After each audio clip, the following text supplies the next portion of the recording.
Welcome, friend, to another journey together. Tonight, we will uncover ancient wisdom that holds the keys to transforming anxiety and overthinking into the deep, peaceful sleep your soul craves. If you'd like, feel free to share what time it is and where you're listening from. Your mind has been running all day. You're exhausted, not just from the day, but from thinking itself. The constant mental chatter that never seems to stop, even when your body desperately needs rest. Tonight, that changes. As you settle into rest, you'll discover what ancient masters have known for centuries about the restless mind and the profound peace that lies beneath it. Through lost tales that have guided people for over 1,000 years and gentle wisdom that dissolves anxiety at its very source, you'll learn something that might surprise you. Peace doesn't come from fixing your thoughts or controlling your mind. It comes from understanding why thoughts arise in the first place and learning to relate to them differently. The journey you're about to take isn't about adding more techniques to your life or giving you more things to remember. It's about rediscovering something you already possess but may have forgotten. A natural capacity for rest that exists beneath all the mental noise. A stillness that doesn't need to be created because it's already here, waiting patiently for you to stop covering it with endless thinking. There was once a merchant named Chen who lived in a prosperous trading city along the ancient Silk Road. Chen was successful by every measure his culture valued. Traders from distant provinces knew his name. His children attended the best schools. His wife wore robes made from the finest fabrics he imported. By any external standard, Chen had achieved the kind of life that others could only dream of. But Chen carried a burden that no amount of gold could lift. His mind never stopped working. Each dawn brought the same ritual. Chen would wake before sunrise, but his mind was already hours ahead, racing through the day's potential problems. What if the caravan carrying his silk shipment encounters bandits in the mountain passes? What if the monsoon rains arrive early and flood the warehouse district? What if his main competitor has discovered a new trade route that will undercut his prices? By the time Chen's feet touched the cold wooden floor of his bedchamber, he had already mentally lived through 10 different disasters and begun crafting elaborate plans to prevent each one. Chen's success had come from his ability to plan ahead, to anticipate problems, to think 3 moves ahead of his competitors. This mental agility had made him wealthy. But somewhere along the way, his useful skill had transformed into a relentless compulsion. His wife began to express concern. "Chen," she would say gently, finding him hunched over his scrolls and account books at midnight, the air thick with the smell of ink and lamp oil, "come to bed. The numbers will be the same tomorrow. Your calculations can wait until morning." But Chen felt trapped by his own thoughts. "Just 1 more hour," he would promise, both to her and to himself. "I need to finish reviewing these shipping manifests. I need to plan for the seasonal variations. I need to think through the implications of the new trade agreements." He genuinely believed that 1 more hour of mental effort would finally bring him the security and certainty he craved. Perhaps you recognize something of yourself in Chen's struggle. The mind that won't quiet even when the body yearns for rest. The thoughts that circle like birds that have forgotten how to land anywhere. The exhausting mental labor that promises security but delivers only more anxiety. Chen's story is not unique to ancient China or to merchants. It's the story of anyone whose mind has learned to spin without knowing how to stop. One morning, As Chen sat in his shop surrounded by the familiar sounds and smells of commerce, he overheard a conversation between two customers that would change everything. They were discussing a Buddhist master who lived in a simple temple on the mountainside above the city. This master, they said, was known throughout the region for something that immediately captured Chen's desperate attention. He slept peacefully every night. Not because his life was free from problems or responsibilities. The master dealt with the daily challenges of running a temple, guiding students, and serving his community. But he had learned something Chen had forgotten, or perhaps never known. He had learned the difference between useful thinking and mental spinning, between planning and panic, between appropriate concern and compulsive worry. The customers spoke of visiting the master during times of difficulty and finding not complex teachings or elaborate rituals, but a quality of presence that was both deeply restful and surprisingly practical. "He doesn't give you answers," one said. "He shows you something better, how to find clarity that doesn't depend on having all the answers." That very afternoon, Chen made a decision that broke his routine for the first time in months. He closed his shop early, something that would have been unthinkable just days before, and began the winding journey up the mountain path that led to the temple. The walk itself was a revelation. Chen had lived in sight of these mountains his entire life, but he couldn't remember the last time he had really looked at them. As he climbed the rocky trail, the air grew cooler and cleaner with each step. Ancient pine trees lined the path, their branches moving gently in the mountain breeze, creating patterns of light and shadow on the dusty ground. The air carried scents Chen had forgotten existed, the clean smell of stone, the green fragrance of moss growing in shaded crevices, the sweet perfume of wildflowers that bloomed in hidden meadows. For the first few minutes of the climb, Chen's mind continued its familiar patterns. He found himself calculating how much business he might lose by closing early, rehearsing what he would say to the master, wondering whether this trip was a practical use of his time. But something about the physical rhythm of walking, combined with the beauty of his surroundings, began to work on him like medicine. His breathing, which had been shallow and slightly rushed for so many months that he'd forgotten what normal breathing felt like, began to deepen and slow. His steps found a steady rhythm that didn't require conscious management.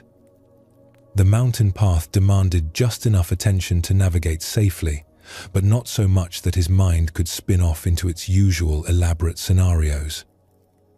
By the time Chen reached the temple, the sun was beginning to set, painting the sky in soft colors that shifted from gold to rose to purple. The temple was simpler than he had expected, not the elaborate complex he had imagined, but a modest wooden building that seemed to grow naturally from the mountainside. Wind chimes made of bamboo hung from the eaves, creating a gentle melody that mixed with the sound of water flowing over stones somewhere nearby. Chen had expected to find formal gates, impressive statuary, perhaps a test of his worthiness, or a complex ritual of approach. Instead, when he knocked on the simple wooden door, it opened to reveal an elderly monk whose face was weathered like old leather, but whose eyes held a clarity that reminded Chen of mountain lakes, deep, still, and somehow refreshing just to look into. The master didn't ask Chen to explain his purpose or justify his visit. He simply smiled with what seemed like genuine pleasure at having a visitor and invited him to sit on a plain woven cushion in the temple's main hall. The space was sparse but welcoming. Afternoon light filtered through paper screens, creating a soft golden glow. The air smelled faintly of incense and the wood smoke from a small cooking fire somewhere deeper in the building. Tea was already prepared, steaming gently in simple clay cups that looked handmade. The master poured for both of them with movements that were economical but graceful, like someone who had performed this action thousands of times with complete attention each time. "You look tired," the master said, and Chen was struck by how the observation was made without judgment, just a simple noting of what was obviously true. The words hit Chen with unexpected force. He realized he couldn't remember the last time anyone had simply seen him, rather than seeing his function as a successful merchant. He nodded, feeling the weight of exhaustion he had been carrying for so long that it had become invisible to him. Not just physical tiredness, but a deep weariness that lived in his bones, in his mind, in his spirit. "When did you last notice your breath?" the master asked, lifting his teacup with both hands and inhaling the fragrant steam. The question seemed strange, almost irrelevant to Chen's concerns. "My breath? It's always there. I don't need to think about it. It just happens automatically while I focus on important things." The master nodded thoughtfully. "Yes, it happens automatically. But do you feel it? Right now, as we speak, air is moving in and out of your body.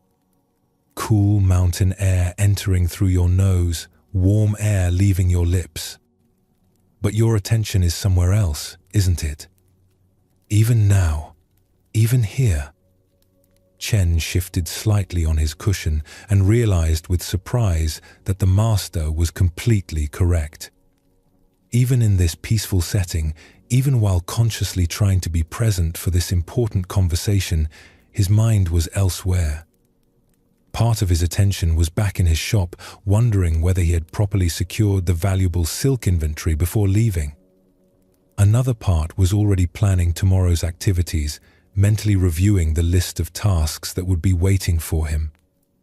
His body was in the temple, but his mind was scattered across time and space like leaves blown by an endless wind. "Your mind," the master continued gently, "has learned to live everywhere except where your body is. It lives in yesterday's regrets and tomorrow's worries. It lives in imaginary conversations and hypothetical problems. But your breath lives only here, only now. It cannot exist in the past because that breath is already gone. It cannot exist in the future because that breath hasn't come yet." The master demonstrated by taking a slow, conscious breath. Chen watched his chest rise and fall with natural rhythm. "Feel your breath now," the master said quietly. "Don't try to change it or control it. Don't make it deeper or slower or different in any way. Just feel it as it is, like noticing something familiar that you had temporarily forgotten." Chen closed his eyes and tried to follow the instruction. He became aware of cool air entering through his nostrils, filling his lungs, then warm air flowing back out. For a moment, there were no trade routes to plan, no inventory to calculate, no competitors to worry about. Just the simple, ancient rhythm of breathing that had been sustaining him every moment of his life, usually without his notice or appreciation. But within seconds, Chen's mind wandered away from the breath and back to next week's grain shipment. Would the weather hold? Had he negotiated favorable enough terms? Should he hedge his position with additional suppliers? The master noticed the shift immediately. Chen's breathing had become shallow again. His face had tightened with the familiar expression of mental effort. "Where did you go?" the master asked with what sounded like friendly curiosity rather than criticism. "I'm sorry," Chen said, opening his eyes. "I was thinking about business matters. My mind just went there automatically." "Of course it did," the master said, refilling Chen's teacup. "Your mind has been practicing going there for years. It's become very skilled at leaving the present moment. But right now, The grain shipment exists only in your imagination. Your breath exists in reality. The master paused to take another sip of tea, seeming to give each swallow his complete attention. Tell me, which one can actually help you in this moment? Your breath, which is here and real, or your worry about grain, which is imaginary and distant? The question struck Chen like a bell being rung in a quiet room. His breath was real, immediate, accessible. It was filling his lungs with mountain air that smelled of pine and stone. His worry about the grain shipment was a mental construction, a story about something that might or might not happen in a future that didn't exist yet. Your merchant mind, the master continued, has learned valuable skills. Planning ahead, anticipating problems, thinking strategically, these abilities have served you well. But like any tool, when it never stops working, it wears itself out. And it wears you out too. Chen felt this truth in his tired shoulders, perpetually raised as if bracing for unseen blows. In his aching head, tight from months of constant mental tension. In the knot that had taken up permanent residence in his stomach, a physical manifestation of chronic worry that he had learned to ignore but that never actually went away. Try again, the master said patiently. Just one breath from beginning to end. Let everything else wait for this one breath. Chen closed his eyes and returned his attention to breathing. This time he stayed with it a bit longer, feeling the coolness of inhaled air, the pause at the top of the breath, the warmth of the exhale. For those few seconds, his mind was unified around a single, simple experience. No division between observer and observed, no commentary running in the background, no planning or analyzing. Just breathing. When the breath ended, Chen opened his eyes and looked at the master with something approaching wonder. That was peaceful. But my mind will start thinking again. It always does. The master's eyes crinkled with what looked like delight. Of course, it will start thinking again. Thinking isn't wrong. Your mind isn't broken. But when thinking becomes spinning, when planning becomes panic, when your mind never allows itself to rest, then you suffer. Not because life is inherently difficult, but because you're carrying tomorrow's burdens today. The master reached for the teapot and poured himself another cup, the action seemingly requiring no effort or thought, just natural responsiveness to the moment's needs. Your breath doesn't worry about tomorrow's breathing. Your heart doesn't spend time planning next week's heartbeat. They do their work completely, then rest completely. Your mind can learn this same natural rhythm. As these words settled into Chen's awareness, he began to understand something he had never considered before. His body was already demonstrating perfect wisdom about work and rest, tension and relaxation, effort and ease. His heart beat steadily without his conscious management. His digestive system processed food without his supervision. His immune system fought off threats without his strategic planning. An entire universe of intelligence was operating flawlessly within him, following natural rhythms of activity and rest. Only his thinking mind had forgotten how to stop working. The master and Chen sat in comfortable silence as the light outside gradually dimmed from gold to deep blue. Chen found himself noticing things he usually rushed past, the way the tea warmed his hands through the clay cup, the subtle sound of his own breathing, the feeling of sitting still without needing to be anywhere else or do anything else. But what about my business? Chen finally asked, giving voice to the fear that lurked beneath his willingness to experiment with presence. If I stop constantly planning and anticipating problems, won't everything fall apart? Isn't my success based on staying ahead of potential difficulties? The master smiled, and Chen got the impression this was not the first time he had heard this particular concern. "Tell me about your most successful business decisions," the master said. "The ones that brought you the greatest profit or opened the most beneficial opportunities. Did they come from worry, or did they come from clarity?" Chen considered this question seriously. As he reflected on his career's highlights, he realized something surprising. His best decisions had indeed come from moments of clarity, times when he could see a situation clearly and respond decisively. His worst decisions had come from anxiety and overthinking, when he had second-guessed himself into paralysis or had been so focused on preventing one problem that he had created others. "Plan when planning serves a purpose," the master continued. "Think when thinking is useful. But don't carry every problem all the time. Your mind needs rest, just like your body needs sleep.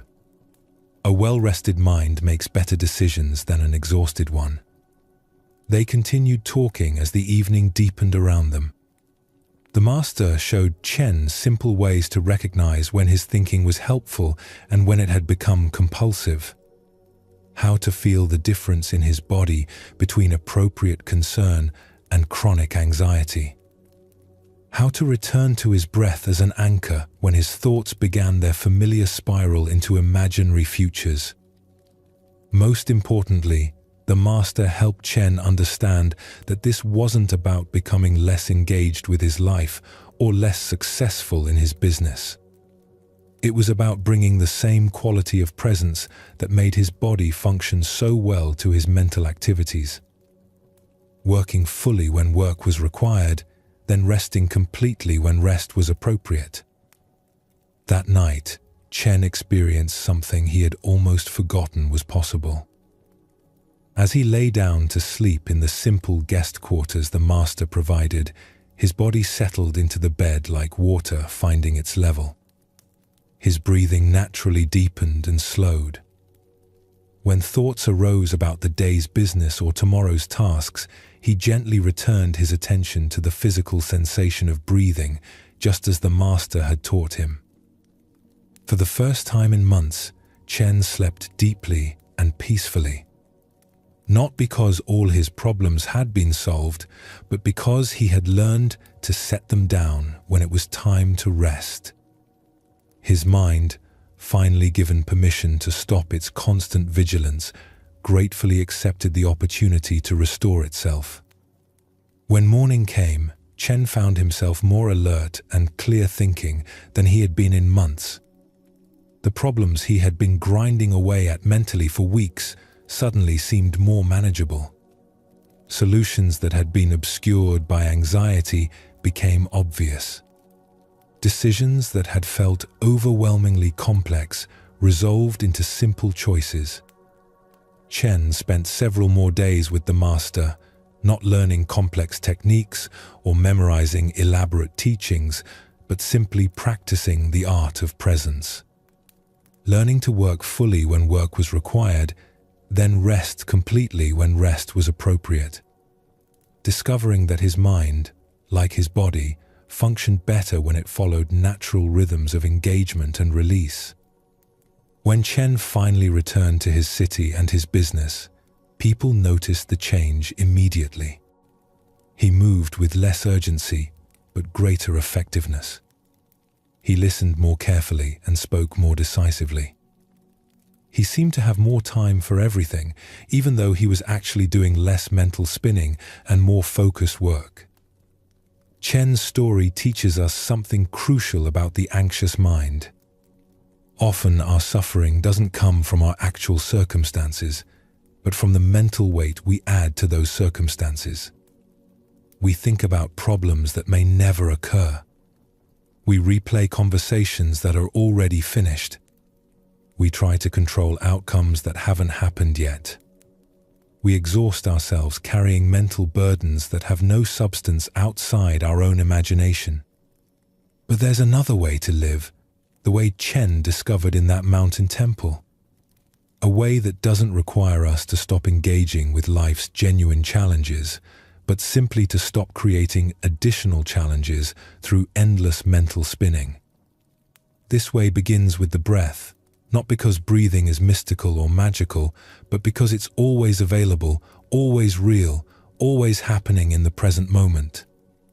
Your breath is the most reliable anchor you have to what is actually occurring, rather than what you imagine might occur. Right now, as you rest, you can directly experience what Chen learned on that mountain.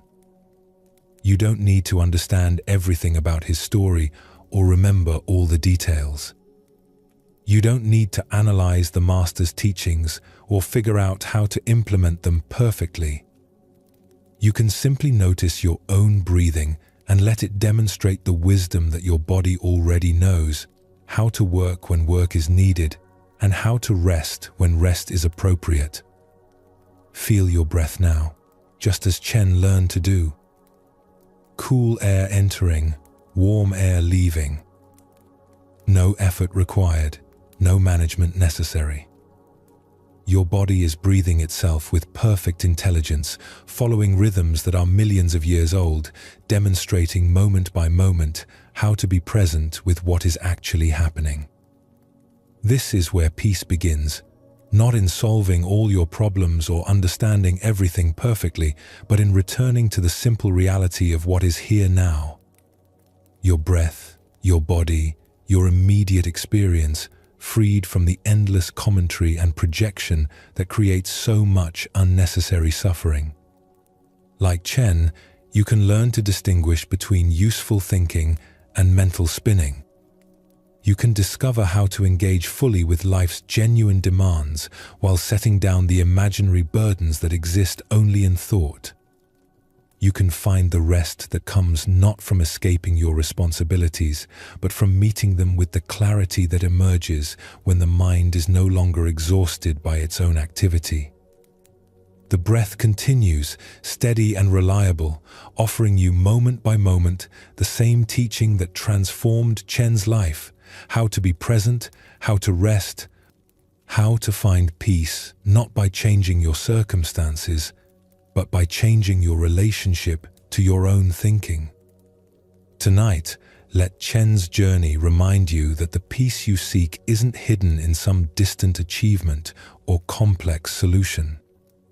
It's as close as your next breath, as available as this very moment, as natural as your body's own wisdom about when to work and when to rest.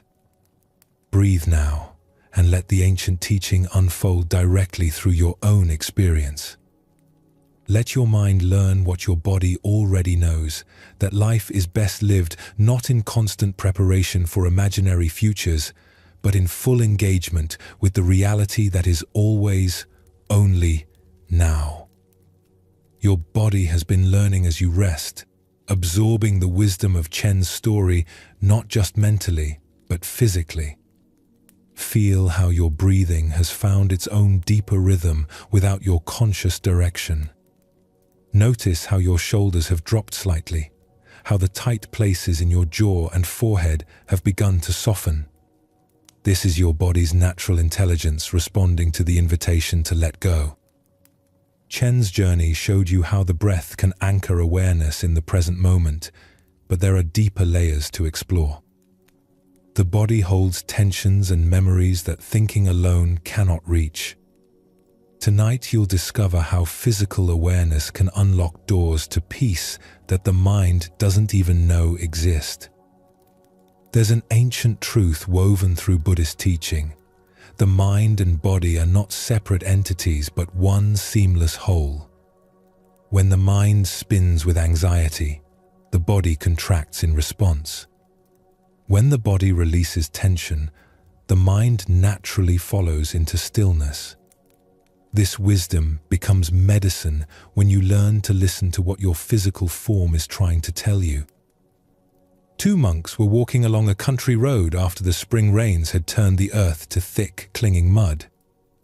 The older monk, Master Jin, moved with steady deliberation, his feet finding secure purchase despite the treacherous conditions.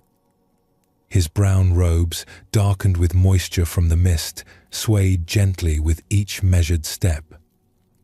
The younger monk, Kenji, walked beside him with visible impatience, lifting his feet higher than necessary, trying to avoid the mud that inevitably clung to his sandals anyway. The road wound through rice paddies where farmers worked knee-deep in flooded fields, transplanting young green shoots that would eventually feed countless families. The air was thick with humidity and the rich scent of fertile earth. In the distance, mountains rose like sleeping giants beneath layers of grey cloud that promised more rain before evening. The two monks had been traveling since dawn, making their way to a monastery where they would spend several days in intensive meditation retreat. Kenji was eager to arrive, his mind already racing ahead to the teachings he hoped to receive, the insights he expected to gain, the spiritual progress he anticipated making. He walked as if trying to outpace time itself, his body tense with forward-moving energy.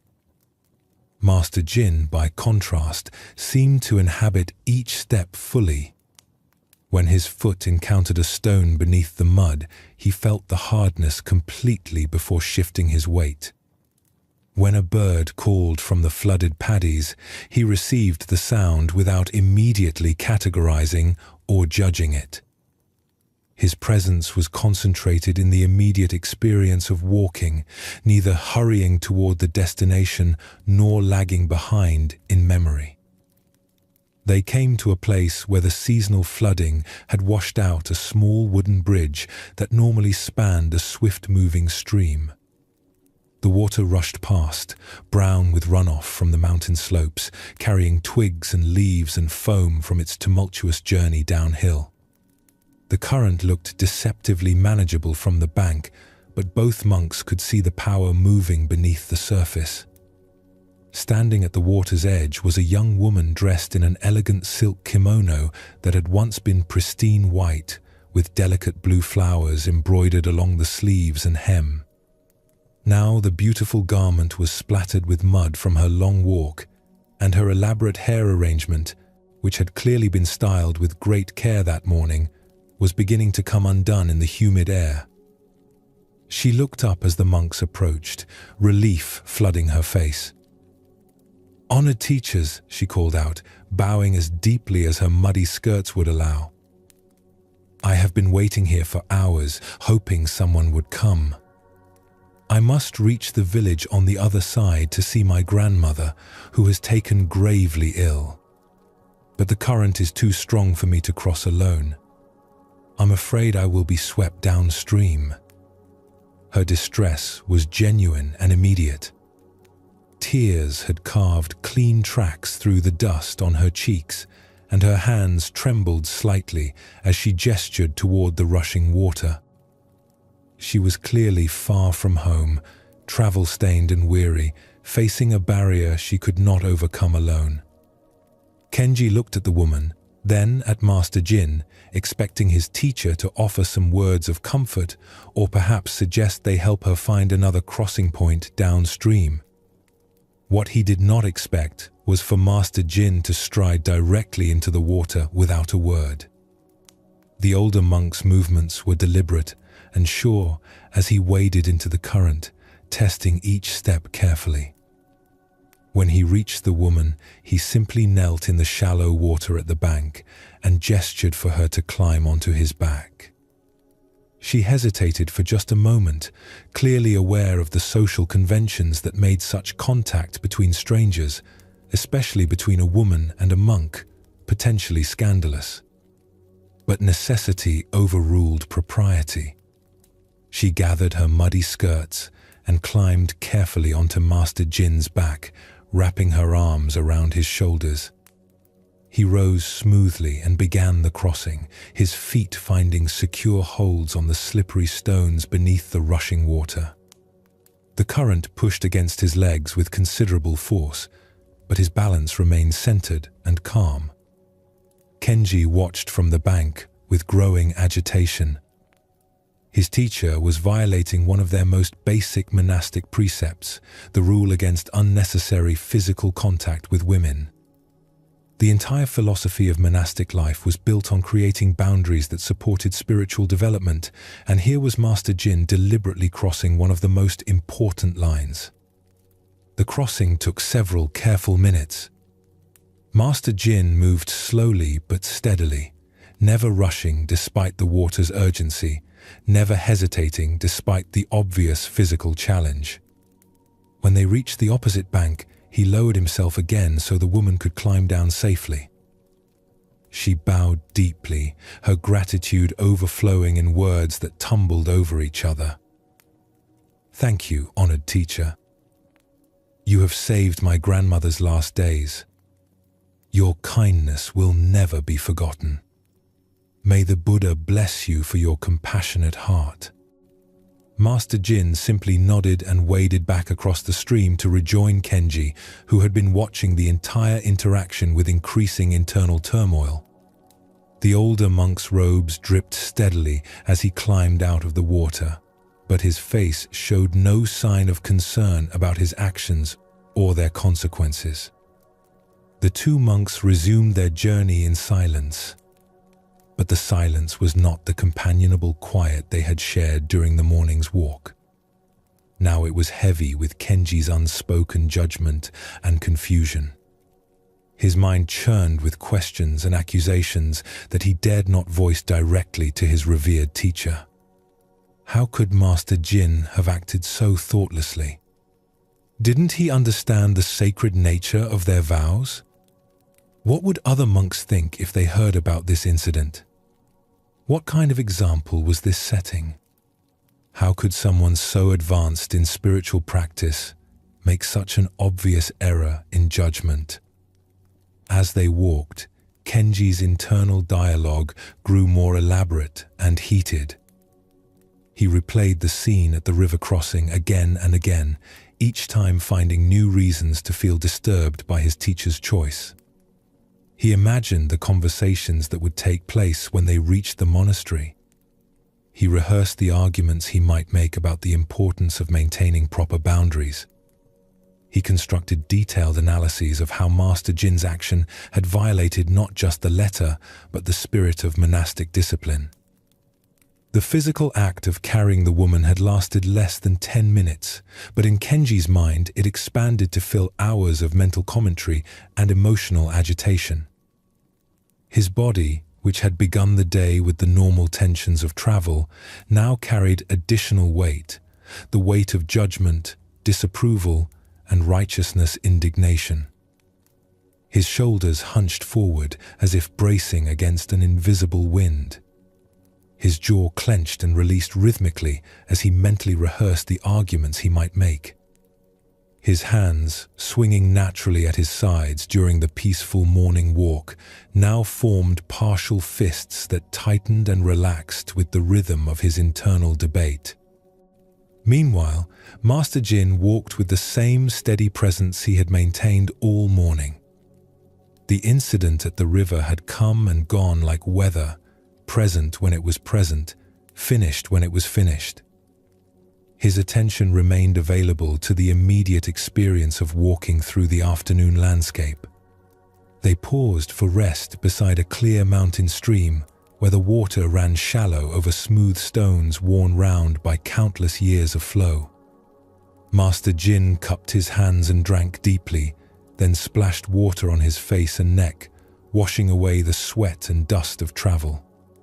He sat on a large boulder and gazed peacefully at the play of light on the moving water.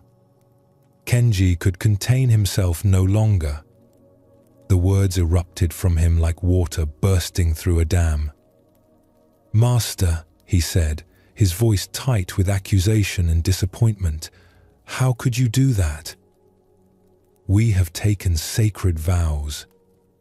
We are not supposed to touch women, especially not carry them on our backs like pack animals. You broke our most fundamental rules in front of someone who will probably tell the entire village about the monks who don't follow their own teachings." Master Jin turned to look at his young companion with an expression of genuine surprise, as if he had forgotten about the river crossing entirely. His eyes held no defensiveness, no justification, just a kind of wondering curiosity. "I set that woman down at the river," he said simply. "But you're still carrying her." The words fell into the afternoon air like stones dropped into still water, creating ripples that spread outward in ever-widening circles of understanding. Kenji felt something shift inside his chest, as if a tight knot was beginning to loosen. The simple statement illuminated something he hadn't seen about his own mental processes. While Master Jin had responded fully to the situation at hand and then moved on, Kenji had picked up the event and carried it with him like a heavy pack, adding weight and commentary, an emotional charge to something that was already completed. "I don't understand," Kenji said, though part of him was beginning to understand very clearly. "The woman needed help," Master Jin explained patiently. "I helped her.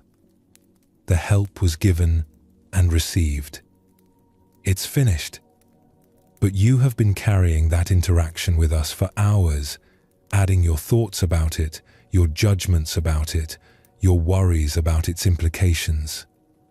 You're doing more work than I did and creating more suffering than the original situation contained." As these words settled into Kenji's awareness, he became conscious of how much physical tension he had been carrying since the river crossing. His neck ached from holding his head in a posture of disapproval.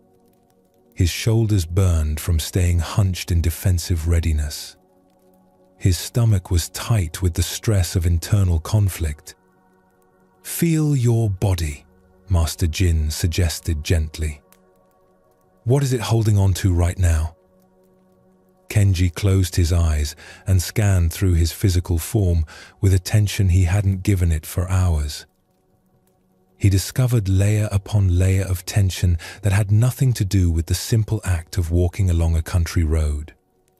His jaw was clenched so tightly that his temples ached. His hands were still forming partial fists.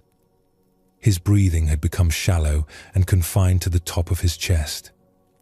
"This is what carrying looks like," Master Jin observed. "Not just in the mind, but in the body. You picked up my action and made it yours to worry about, judge, and analyze. Your body has been working to hold all that mental activity. But surely we should think about our actions and their consequences," Kenji protested, though his voice had lost its edge of righteous anger. "Yes," Master Jin agreed. "Reflection has its place. But there's a difference between thinking and carrying. I can reflect on my choice to help the woman, whether it was skillful, whether it served genuine compassion, whether it was appropriate to the circumstances. That kind of thinking serves understanding. But carrying the event like a burden, replaying it obsessively, using it to judge myself or others, that creates suffering without serving any useful purpose." Master Jin stood and began walking again, his movements as fluid and present as they had been all day. "Your body is wise," he said over his shoulder. "It knows the difference between useful effort and wasteful tension. It knows when you're carrying something that doesn't need to be carried." As they resumed their journey, Kenji began to experiment with what Master Jin had suggested. Instead of continuing to replay the river crossing incident, he brought his attention to his physical experience of walking. He felt his feet making contact with the muddy road. He noticed the rhythm of his breath as it found its natural pace. He let his shoulders drop and his hands uncurl. The relief was immediate and profound. It was as if he had been carrying a heavy pack all day and had suddenly realized he could set it down. His step became lighter, his breathing deeper, his mind clearer. "How do I remember this?" Kenji Kenji asked as they walked. How do I catch myself when I start carrying things that don't need to be carried? 0. 5. Your body will teach you, Master Jin replied. It's always sending signals. When you start picking up mental burdens, your shoulders rise.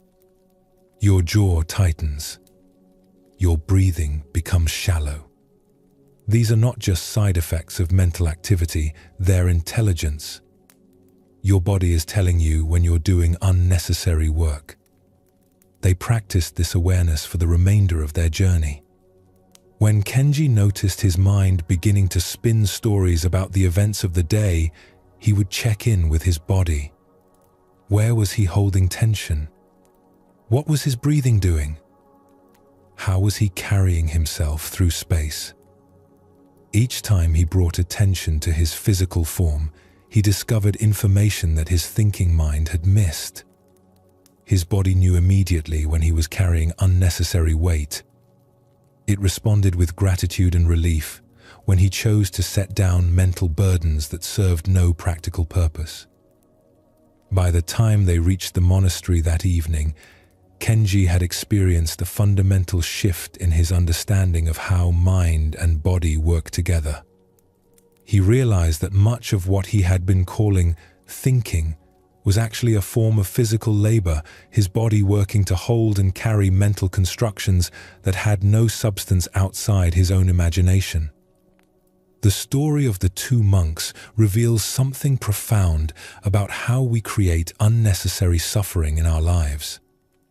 Like Kenji, we often pick up experiences and carry them long after they're finished. We replay conversations from days ago, analyze interactions that are already complete, worry about implications of events that have already resolved themselves. Most of us don't realize that this mental carrying creates physical carrying as well. When your mind grips onto something, your body contracts to support that grip. When your thoughts become heavy with judgment or worry, your muscles tense to bear that weight. The mind's refusal to let go becomes the body's burden to bear. But your body, like Master Jin in the story, knows how to engage fully with what's needed and then release completely when the task is done. Your heart doesn't hold on to yesterday's heartbeats. Your lungs don't store last week's breaths. Your digestive system doesn't keep processing food that was already digested days ago. Only the thinking mind has learned to hoard experiences, carrying them forward like a collector who can never bear to throw anything away. And the body pays the price for this mental accumulation, holding tension and stress that has no real purpose in the present moment. Right now, as you rest, you can experience what Kenji discovered on that muddy road. You can scan through your body and notice where you might be carrying burdens that don't need to be carried. Where are you holding on to conversations from earlier today? What tensions are you maintaining about situations that are already resolved? Start with your feet and lower legs. Are they preparing to run somewhere even though you're lying still? Are your calves tight with readiness for action that isn't required right now? Let them soften and settle, trusting that they can respond appropriately when actual movement is needed. Feel your thighs and hips. This area often holds worry about stability and security, tension about whether you're safe or supported. Notice if there's gripping or bracing happening there, and see if you can let those muscles release their vigilance. You're safe right now, in this moment. Your body doesn't need to prepare for threats that exist only in imagination. Your lower back frequently carries the weight of responsibility, all the things you think you should be doing, fixing, or managing. Feel if there's tightness there, an arching or rigidity that comes from trying to hold up too much. Let your back settle into the surface beneath you, sharing that weight instead of bearing it alone. Your stomach and abdomen often clench around emotional material, anger you haven't expressed, sadness you haven't felt, fear you haven't acknowledged. This area can become like a closed fist, holding onto feelings that want to move through and be released. Breathe into your belly and see if you can let it soften, creating space for whatever wants to flow. The chest and heart region frequently armor themselves against potential hurt. You might be carrying tension from interactions where you felt misunderstood, unappreciated, or unloved. Feel if there's a protective hardening around your heart and experiment with letting that armor soften slightly. You don't have to become vulnerable to attack, just less defended against experiences that are already past. Your shoulders are probably carrying more than you realize. Like Kenji after the river crossing, you might be hunched against criticism, braced for additional burdens, raised in anticipation of stress that hasn't actually arrived. Let them drop away from your ears, widen across your back, release their protective posture. Your neck often holds the tension of trying to look in all directions at once, monitoring for problems, staying alert to potential issues, holding your head in readiness for whatever might come next. See if you can let your neck lengthen and soften, allowing your head to rest more fully. Even your face carries the imprint of your mental activity. Your jaw might be clenched around words you wish you had spoken or hadn't spoken. Your forehead might be furrowed with the effort of trying to figure everything out. Your eyes might be tight with the strain of constant vigilance. Let your facial muscles release their grip on yesterday's expressions and tomorrow's concerns. As you work with each area of your body, you're learning what Master Jin demonstrated by the river, how to engage fully when engagement is needed, then release completely when the task is done. You're discovering that most of the weight you carry has nothing to do with current circumstances and everything to do with mental habits that have learned to hoard experience instead of letting it flow. This isn't about becoming passive or disconnected from life. Master Jin didn't ignore the woman's need for help. He responded fully and appropriately. But when the helping was complete, he didn't carry it forward as a story about himself, a burden of worry, or a weight of judgment. Your body has this same wisdom. It knows how to work hard when work is needed and rest deeply when rest is available. It knows how to feel emotions fully when they arise and let them move through when they're ready to go. It knows how to respond to real threats with appropriate action and relax into safety when the threat has passed. The tension you carry chronically in your shoulders, your jaw, your stomach, your back is often old tension left over from situations that are no longer active. Like Kenji carrying the river crossing long after it was finished, your body might be bracing for conversations that already happened, defending against criticism that was never actually directed at you, or preparing for problems that were resolved long ago. Buddhist body awareness practices teach you to distinguish between necessary tension and unnecessary carrying. When you're lifting something heavy, your muscles appropriately engage. When you're navigating a challenging situation, your nervous system appropriately activates. But when the lifting is done or the challenge has passed, the tension can be released. The key is developing what Master Jin demonstrated, the ability to respond fully in the moment, then let go completely when the moment has passed.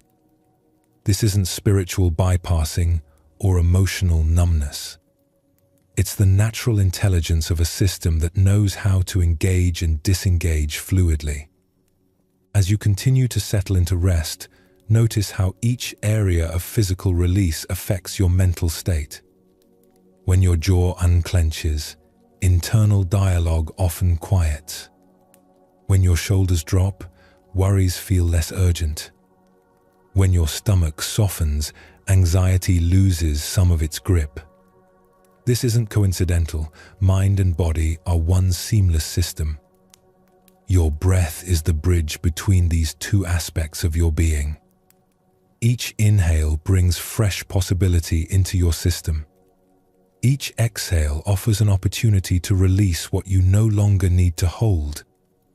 You don't have to analyze what you're letting go of or understand why you were carrying it. You can simply exhale and trust your body's wisdom about what serves you and what doesn't. The story of the two monks reminds us that most suffering is optional. The unavoidable difficulties of life, like a washed-out bridge or a person in genuine need, come and go like weather.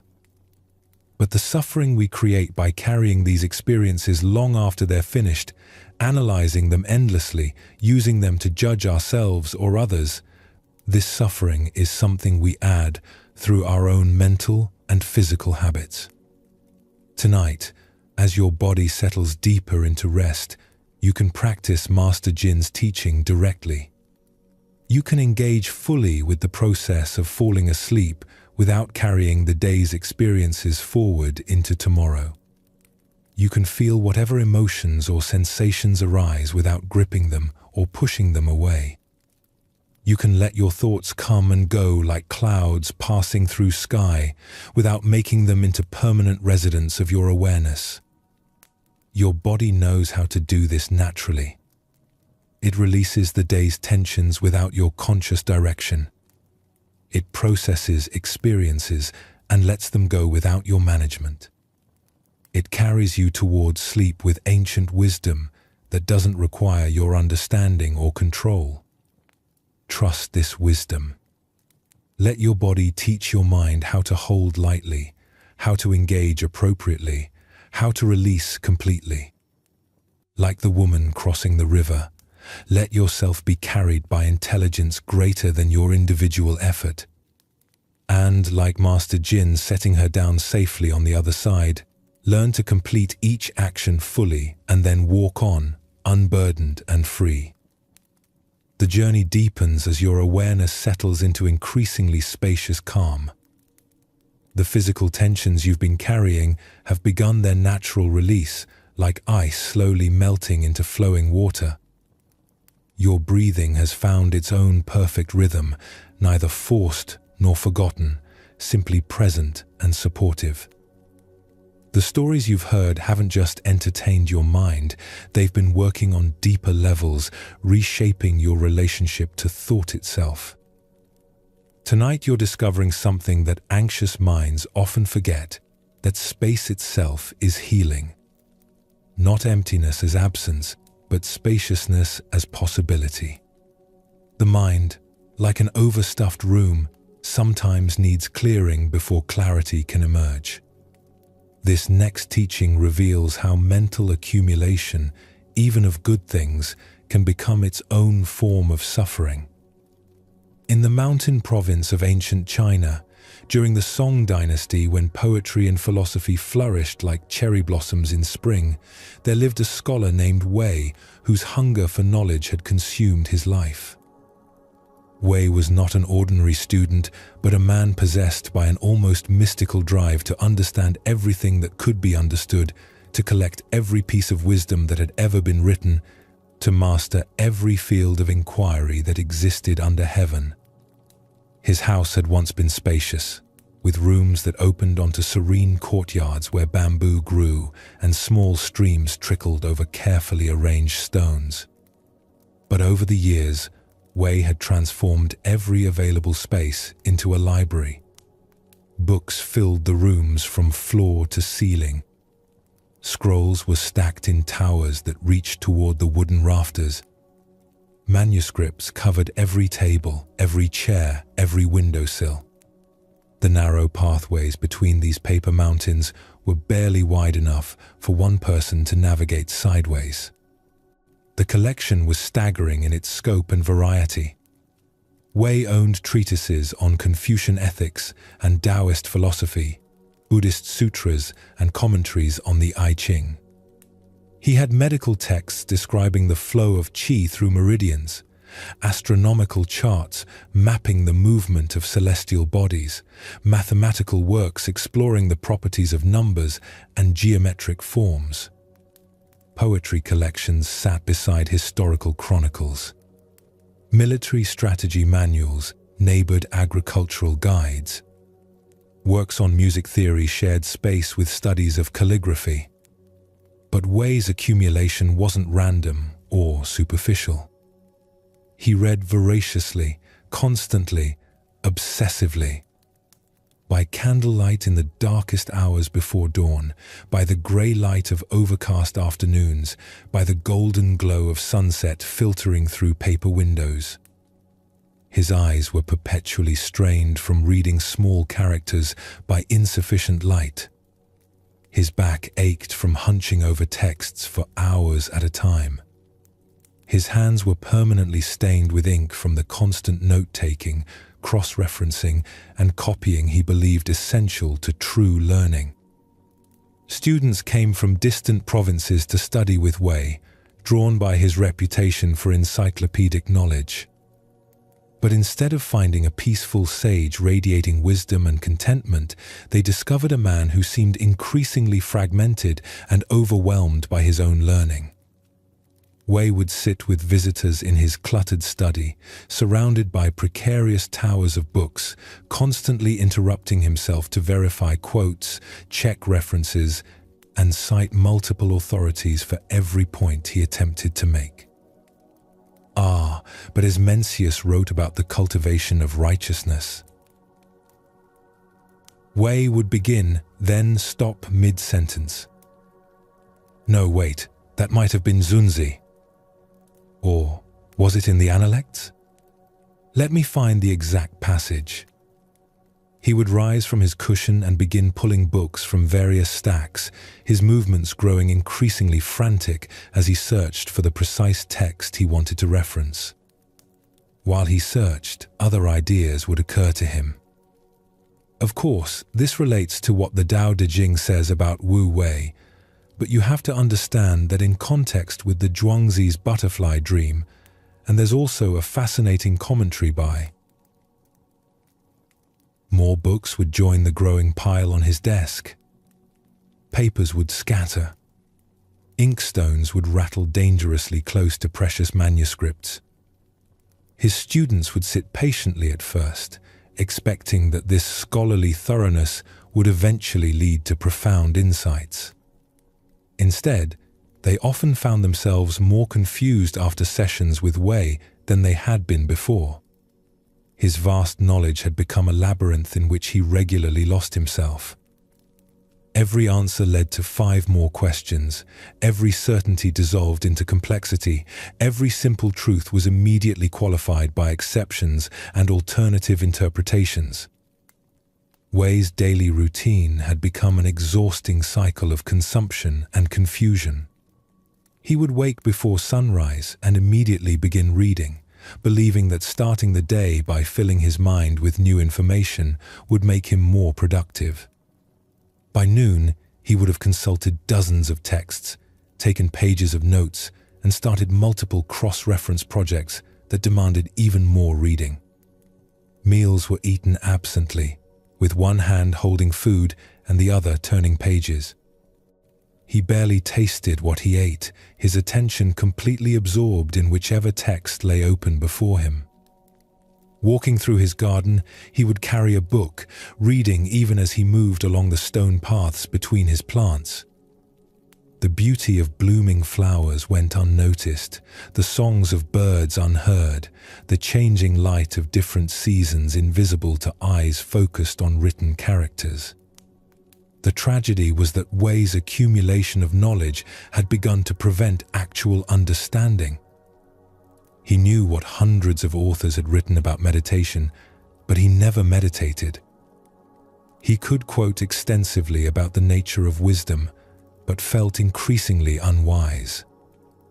He had memorized treatises on finding peace, but lived in constant mental agitation. His mind had become like his house, so stuffed with acquisitions that there was no room to move freely, to breathe easily, to simply be present with immediate experience. Every conversation was cluttered with quotes and citations. Every observation was immediately connected to something he had read, rather than felt directly.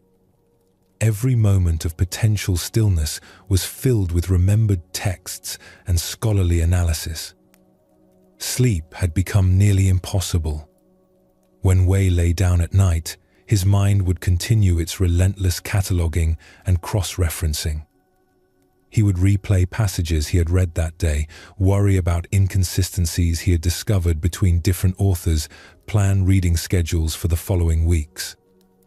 The very knowledge that was supposed to bring him peace had become the source of ceaseless mental activity. Word of Wei's peculiar condition eventually reached a Zen master named Huangbo, who lived simply in a small temple in the nearby mountains. Master Huangbo was known throughout the region not for his extensive learning. He owned very few books, but for a quality of presence that seemed to contain infinite space. Students who spent time with him often described feeling that their minds became clearer and more spacious in his company, as if his very being created room for them to think and breathe more freely. One autumn morning, when the mountain air was crisp and the leaves were beginning their transformation from green to gold, Master Huangbo appeared at Wei's door. He carried nothing but a simple walking stick and a small cloth bag containing a wooden bowl and a few other basic necessities. Wei was honored but also immediately anxious about receiving such a distinguished visitor. "Master Huangbo," he exclaimed, bowing repeatedly. "I am deeply privileged by your presence. Please, come in, sit down. Let me find the appropriate texts for our discussion. I have the complete works of the great Zen patriarchs, commentaries on the Platform Sutra, scholarly analyses of koans and their historical development." Wei's voice grew increasingly frantic as he began pulling books from various stacks, creating small avalanches of paper that cascaded across the floor. Scrolls unrolled like unfurling banners. Loose pages scattered like autumn leaves. The careful organization Wei had tried to maintain dissolved into chaos as he desperately searched for materials worthy of his guests' attention. Master Huangbo stood quietly in the doorway, observing the scene with eyes that seemed to take in everything while judging nothing. He watched Wei's increasingly frantic movements, the growing disorder in the room, the obvious stress that the simple act of receiving a visitor was creating for the scholar. "Stop," Master Huangbo said gently. The single word fell into the chaos like a stone dropped into turbulent water, creating ripples of stillness that gradually spread outward. Wei froze in mid-motion, a heavy volume in each hand, his face flushed with effort and embarrassment. "What are you looking for?" Master Huangbo asked, his voice carrying a quality of spaciousness that seemed to make the cramped room feel larger. "The right texts for our conversation," Wei replied, still clutching the books. "Something worthy of your wisdom, appropriate to the depth of understanding you bring." "I see," Master Huangbo nodded thoughtfully. "And what conversation are we having?" Wei blinked, realizing with a shock that in his excitement about finding the perfect materials, he had forgotten to consider what they might actually discuss. "Well, we haven't started yet. I'm still preparing." Master Huangbo smiled with what seemed like genuine delight. "You have spent years preparing for conversations you never have time to hold because you're always preparing for them." The observation hit Wei like cold mountain air filling lungs accustomed to stuffy rooms. He looked around his study at the towers of books that blocked natural light, at the papers that covered every surface, at the narrow pathways that made movement difficult, at the accumulated wisdom that had somehow become an obstacle to actual understanding. "May I suggest," Master Huangbo continued, settling onto a cushion in the one small, clear space available, that we have a different kind of conversation? One that requires no books, no references, no preparation, 0. 5. Wei set down the volumes he had been holding and sat opposite his guest, though even sitting required him to move several stacks of papers. "I'm not sure I know how to have that kind of conversation," he admitted. "My thoughts always want to reference something I've read, to quote authorities, to verify accuracy." "Yes," Master Huangbo agreed. "Your mind has become like a marketplace where hundreds of vendors are all shouting at once, each claiming to have exactly what you need. But with so many voices competing for your attention, can you hear your own thoughts? Can you notice what you actually think and feel beneath all the quotations and references?" This question opened something in Wei's awareness that had been closed for so long he had forgotten it existed. When was the last time he had simply observed his own direct experience without immediately relating it to something he had read? When had he last allowed a thought to arise and be considered on its own merit without instantly consulting his mental library of authorities? "Close your eyes," Master Huangbo suggested. "Don't think about what you know about closing eyes or meditation or spiritual practice. Just close them." Wei found this instruction surprisingly difficult. As soon as his eyes closed, his mind began cycling through meditation techniques he had studied. Visualizations from Tibetan texts, breathing methods from Taoist manuals, postures described in Buddhist sutras, instructions from Confucian texts on cultivating inner stillness. "You're reading books in your head," Master Huangbo observed with what sounded like affectionate amusement. "Even with your eyes closed, you're consulting your library. Can you simply sit without referencing anything you've learned about sitting?" This was harder than Wei had expected. Every moment of potential stillness was immediately filled with remembered teachings, comparative analysis, questions about proper technique. His mind had become so accustomed to consulting external authorities that it had lost touch with its own natural intelligence. "I don't know how," Wei said, opening his eyes in frustration. "My mind automatically goes to what I've read about these practices. I can't seem to just sit without thinking about sitting." "Excellent," Master Huangbo said, his eyes brightening. "That's the first honest thing you've said since I arrived. I don't know is the beginning of all real learning." Master Huangbo gestured around the cluttered room. "You have filled your mind the way you have filled this house. Every space is occupied, every moment is crowded with information. But tell me, does a cup hold water better when it's already full or when it's empty?" The metaphor was simple but profound. Wei realized that his mind had become like a cup that was always full, unable to receive anything new because there was no space for it. Every experience was immediately filtered through existing knowledge. Every insight was compared to established authorities. Every moment of potential direct understanding was cluttered with scholarly commentary. "What should I do with all these books?" Wei asked, looking around at the accumulated wisdom that had somehow become a prison of information. "That depends," Master Huangbo replied. "Are they serving you or are you serving them? Knowledge is like food, nourishing in appropriate amounts, but sickening when consumed compulsively. Your mind needs room to digest what you've learned, space to develop its own understanding." They sat together in the increasingly comfortable silence of the late afternoon. Without the pressure to reference authorities or demonstrate learning, Wei began to notice things he had missed for years.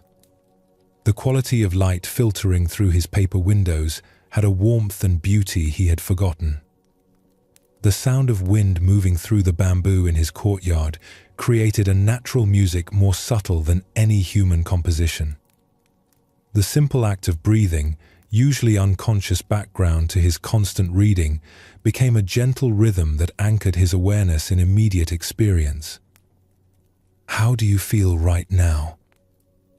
Master Huangbo asked after they had sat quietly for some time. "Peaceful," Wei said with surprise. "More peaceful than I've felt in years. But also empty, like something is missing." "Yes," Master Huangbo nodded. "You've become addicted to mental fullness, to having your awareness constantly occupied with information. Emptiness feels uncomfortable because you've forgotten that space is not lack, it's possibility. A room with no furniture feels empty until you realize it gives you freedom to dance." Over the following days, Master Huangbo helped Wei begin the delicate process of creating space in both his house and his mind. They didn't throw away his books indiscriminately, but they did identify which texts still sparked genuine interest and understanding versus which had become habitual accumulations that no longer served his actual learning. Wei kept perhaps 1/10 of his collection, carefully chosen for their continued relevance to his authentic interests and their ability to inspire rather than overwhelm. The rest were donated to students who could benefit from them, to monasteries that needed texts for their libraries, to schools where they would be actively studied rather than passively hoarded. More importantly, Wei began creating empty spaces in his daily routine. Periods of time when he deliberately didn't read, didn't take notes, didn't consult authorities.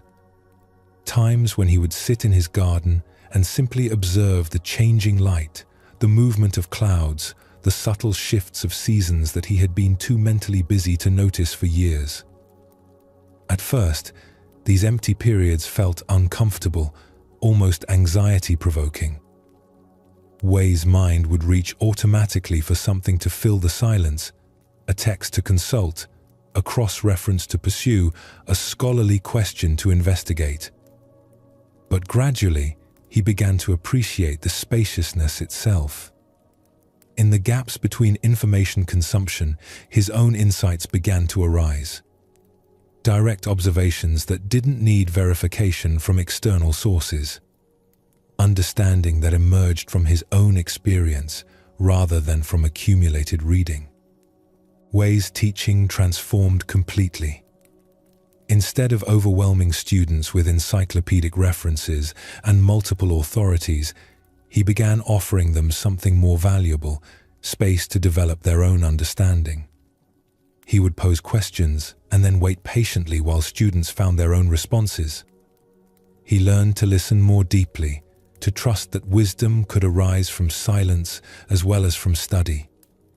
The most surprising discovery was that Wei's actual knowledge became more accessible and useful when it wasn't competing with thousands of other pieces of information for his attention.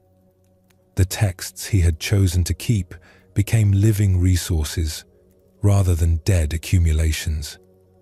He could draw from them fluidly because they weren't buried under layers of scholarly debris.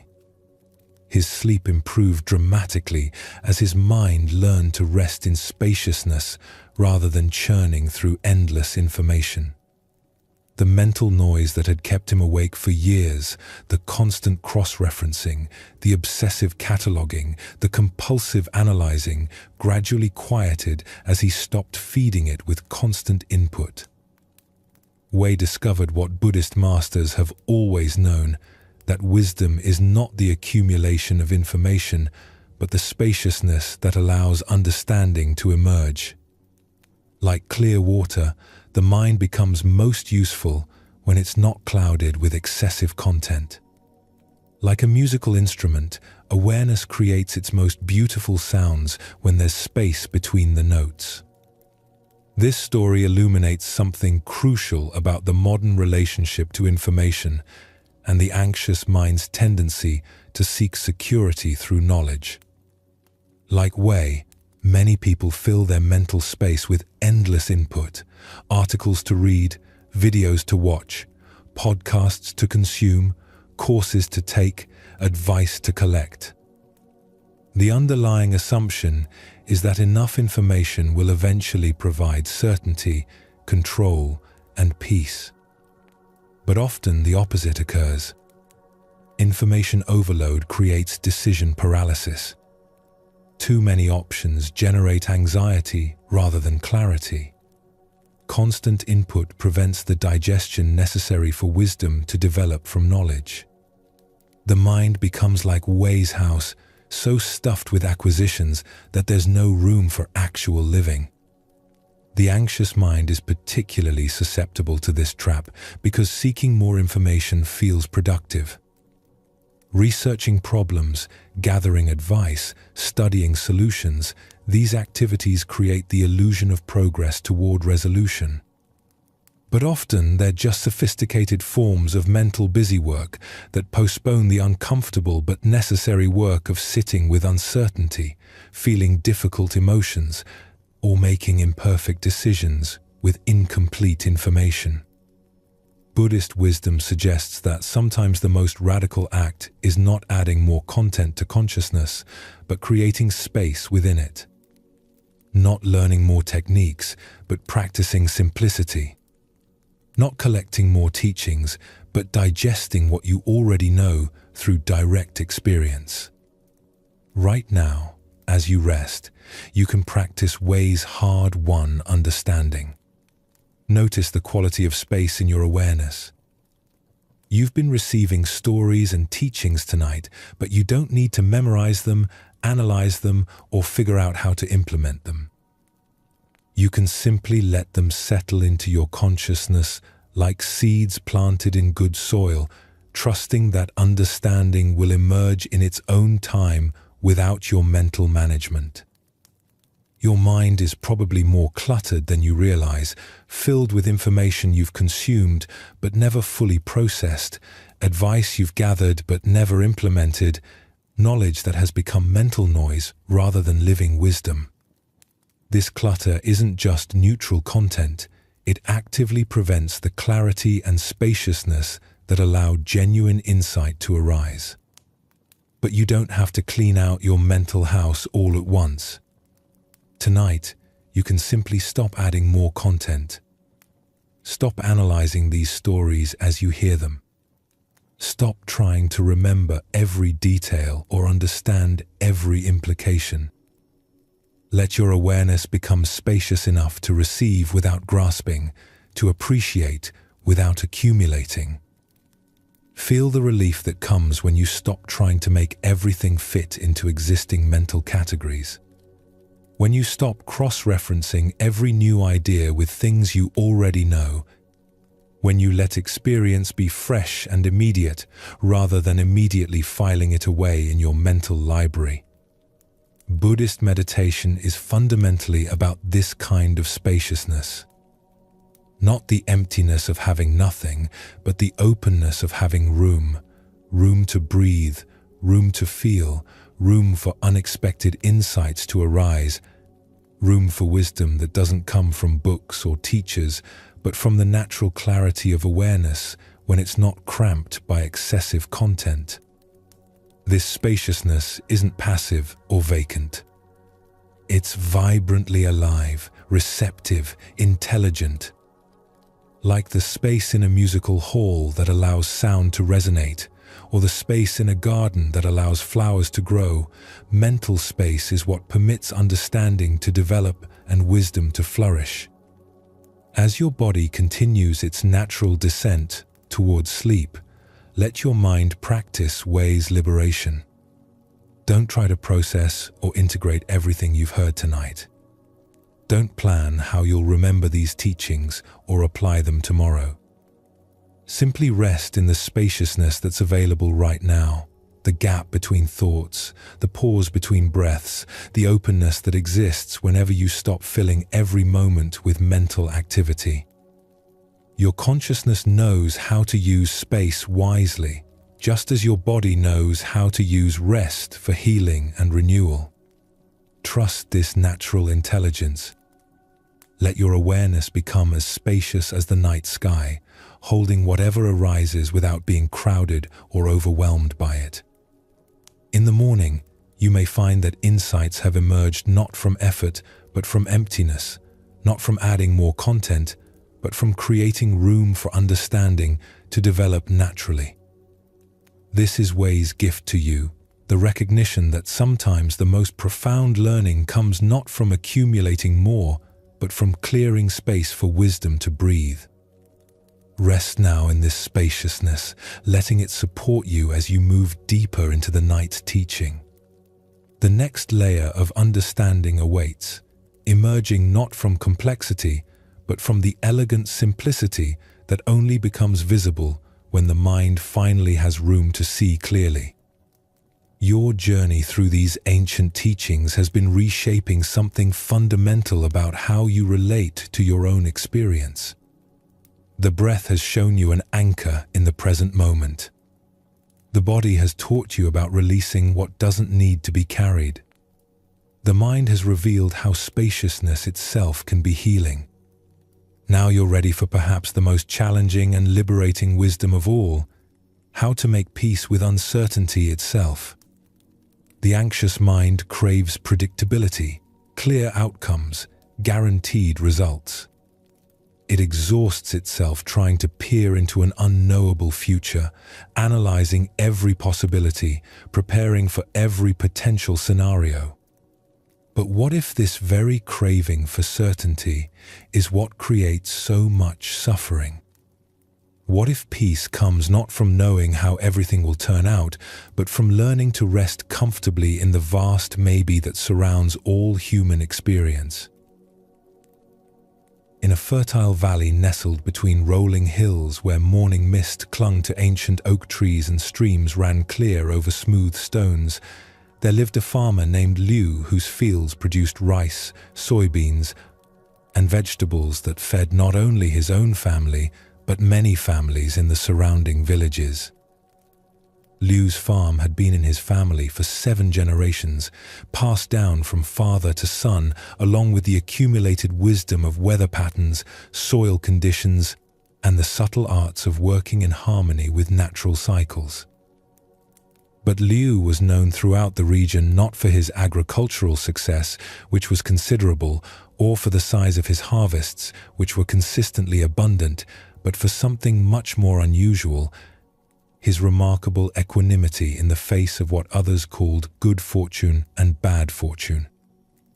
While his neighbors celebrated wildly when things went well and despaired dramatically when difficulties arose, Liu maintained a steady presence that seemed unshakable regardless of circumstances.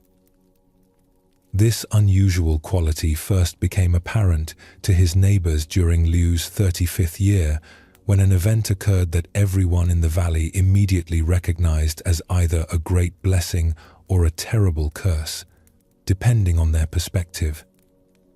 Liu owned a single horse, a strong chestnut mare named Jade, who had been his companion and primary work partner for over a decade. In a community where most farmers worked entirely by hand, using simple tools passed down through generations, Liu's horse represented significant prosperity. Jade could plow in a morning what would take Liu several days to accomplish alone. She could carry to market loads that would require multiple human trips. During harvest season, her strength multiplied Liu's productivity many times over. In the economic reality of their agricultural community, the horse was not just a valuable asset, but the foundation of Liu's relative prosperity. One crisp morning in early spring, when the first green shoots were just beginning to emerge from the rich, dark soil and the air carried the promising scent of growing things, Liu woke to find his paddock gate standing open. Jade was nowhere to be seen. The wooden fence posts showed signs of recent damage, as if something had spooked the horse during the night, causing her to break through and flee into the surrounding countryside. Liu examined the broken gate with the same methodical attention he gave to all farm problems, noting the direction the horse had traveled and the nature of the damage. But his reaction was notably different from what his neighbors expected.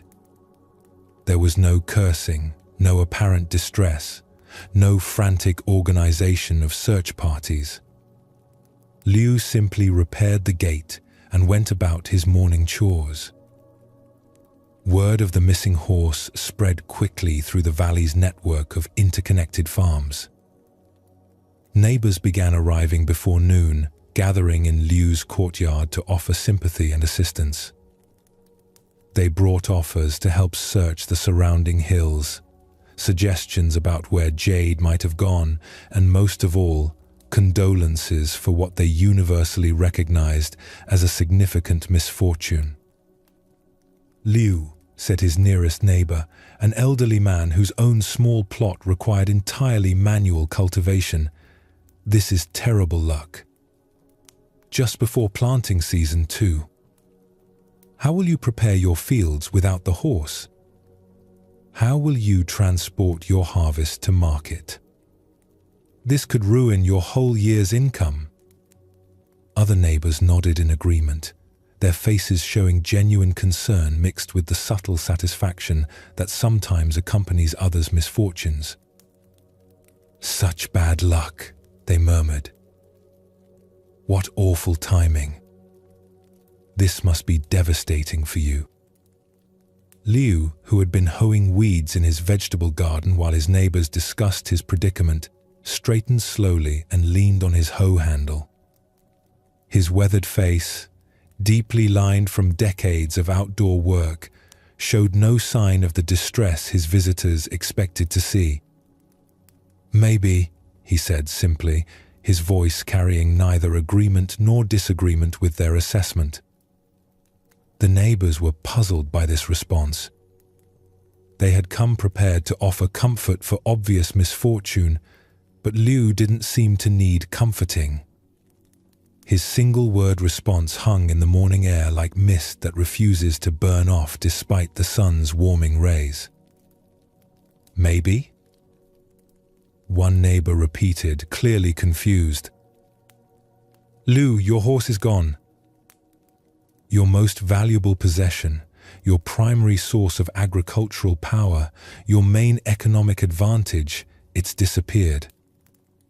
How can you say maybe about whether this is bad luck?" Liu returned to his hoeing, each movement deliberate and unhurried. The rhythmic scraping of his hoe against soil and weeds provided a steady counterpoint to his neighbor's agitation. "Maybe," he repeated, offering no further explanation. The neighbors exchanged concerned glances. Perhaps the shock of losing Jade had affected Liu's mental faculties. Perhaps he was in denial about the severity of his situation. They continued to offer practical assistance, help organizing search parties, loans of manual labor to compensate for the missing horse, advice about where to look for lost animals. But Liu simply continued his garden work, acknowledging their offers politely but declining them with gentle firmness. "The horse will return if returning serves some purpose," he said.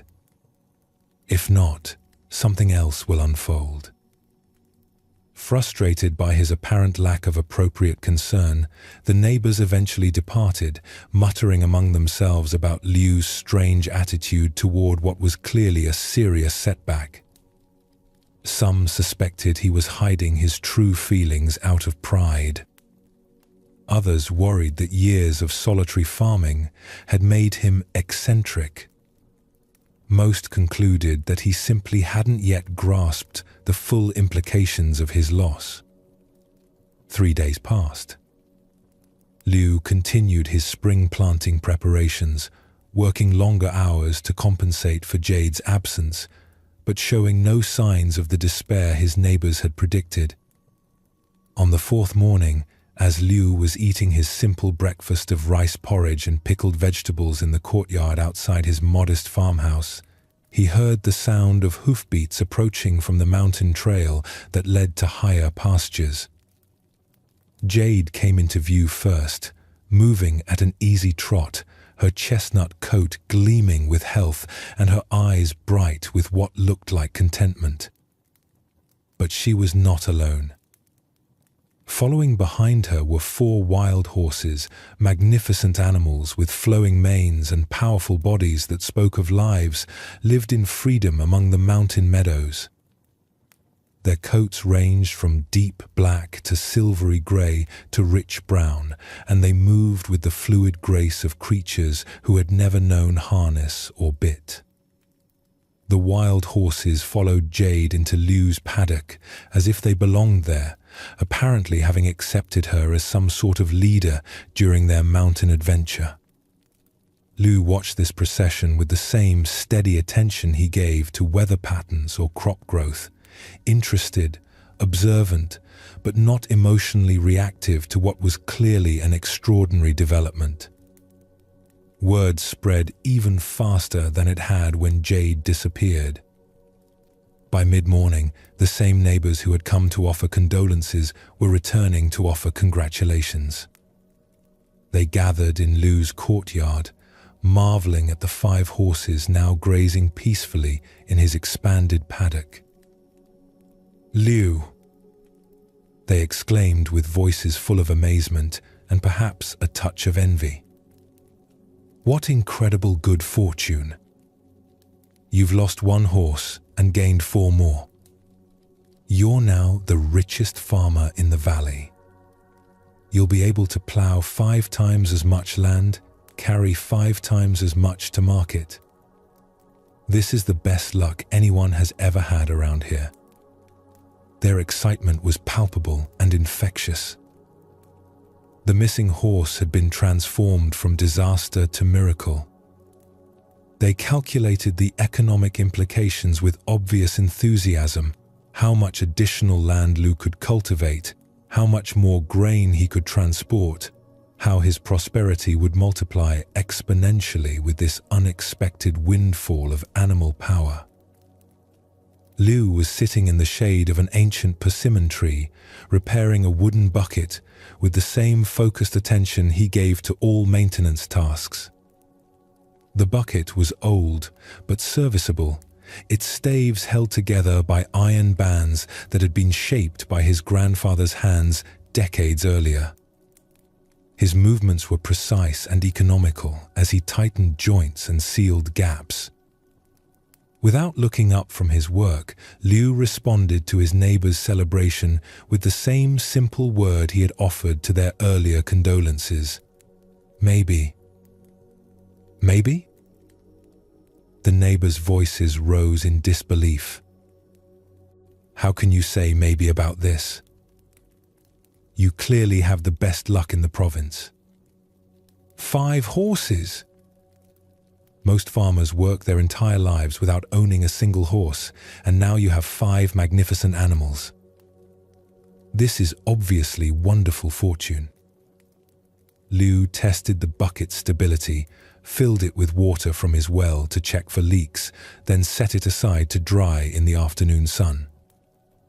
"Maybe," he repeated, his tone neither dismissive nor argumentative, simply non-committal. The neighbors went away shaking their heads, unable to understand Liu's refusal to celebrate what was clearly an extraordinary piece of good fortune.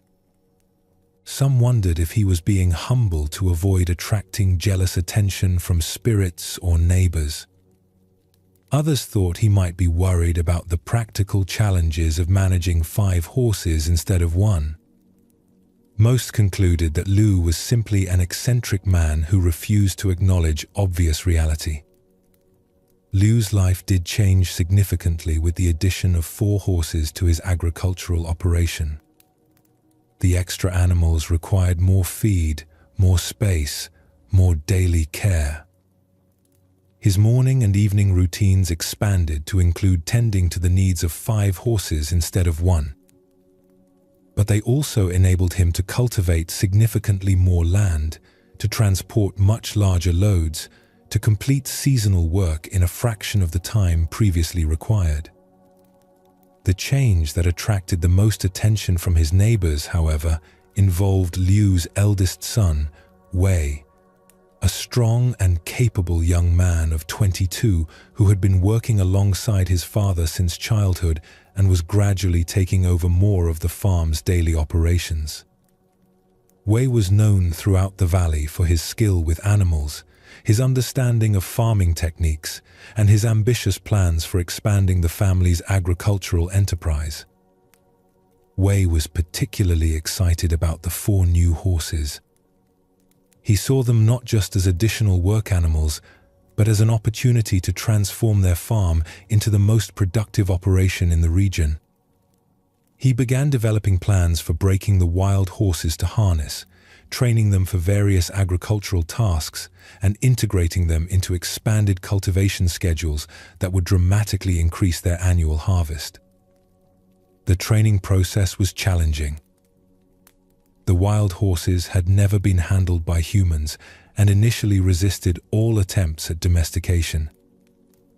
They were powerful, spirited animals accustomed to complete freedom, and they did not adapt easily to the constraints and disciplines of agricultural work.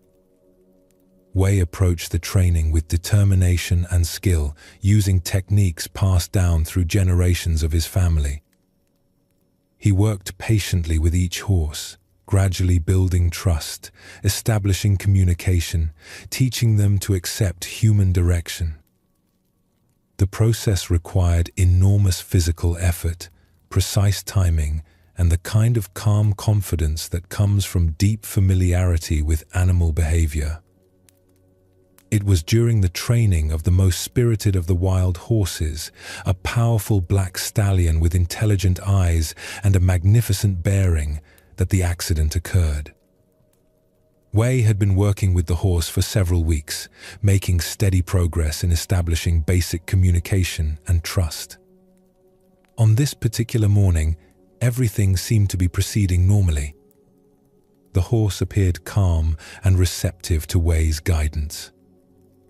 But something, perhaps a sudden noise, perhaps a shift in the wind carrying an unfamiliar scent, perhaps just the unpredictable nature of wild spirits, startled the stallion. In an instant, the animal reared high on his hind legs, his front hooves flashing dangerously close to Wei's head. Wei tried to step back quickly to avoid the hooves, but his foot caught on a piece of training equipment that had been left on the ground. He fell heavily, his left leg twisting beneath him with a sharp crack that could be heard clearly across the training paddock. The stallion, equally startled by Wei's sudden movement and cry of pain, wheeled and galloped to the far side of the enclosure, leaving Wei lying motionless on the packed earth. Liu, who had been working in a nearby field, heard his son's cry and arrived within minutes to find Wei conscious, but in obvious distress. The young man's leg was clearly broken, bent at an unnatural angle that spoke of serious injury. Liu gently examined the break, his weathered hands moving with the same careful attention he gave to injured animals or damaged equipment. "Can you move your toes?" he asked quietly. Wei grimaced, but managed to demonstrate that the break, while serious, had not severed the nerves that controlled movement. Liu nodded and began the process of fashioning a temporary splint from materials at hand, straight branches from a nearby willow tree, strips of cloth torn from his own shirt, leather cords from the training equipment. The process of transporting Wei to the village healer was slow and careful, requiring Liu to convert one of his ox carts into a makeshift stretcher. By the time they returned home after having the leg properly set and bound, word of the accident had spread throughout the valley's network of farms and villages. Once again, neighbors gathered in Liu's courtyard, but this time their mood was somber rather than celebratory. They came with food for the family, offers to help with farm work that Wei would no longer be able to perform, and most predictably, commentary about the unfortunate turn of events. "Liu," said the same elderly neighbor, who had offered condolences about the missing horse and congratulations about the returned horses with companions. "This is terrible news. Wei is your best worker, your strongest helper, the one you've been training to eventually take over the farm. Now he's crippled, may never walk properly again, and certainly won't be able to handle heavy agricultural work. Those wild horses have brought you nothing but trouble after all." Other neighbors nodded in agreement, their faces reflecting the mixture of genuine sympathy and somewhat satisfied recognition of misfortune that had characterized their earlier visit. "Such bad luck," they murmured. "What awful timing, just when you needed extra help to manage 5 horses. Now you're worse off than when you had just one."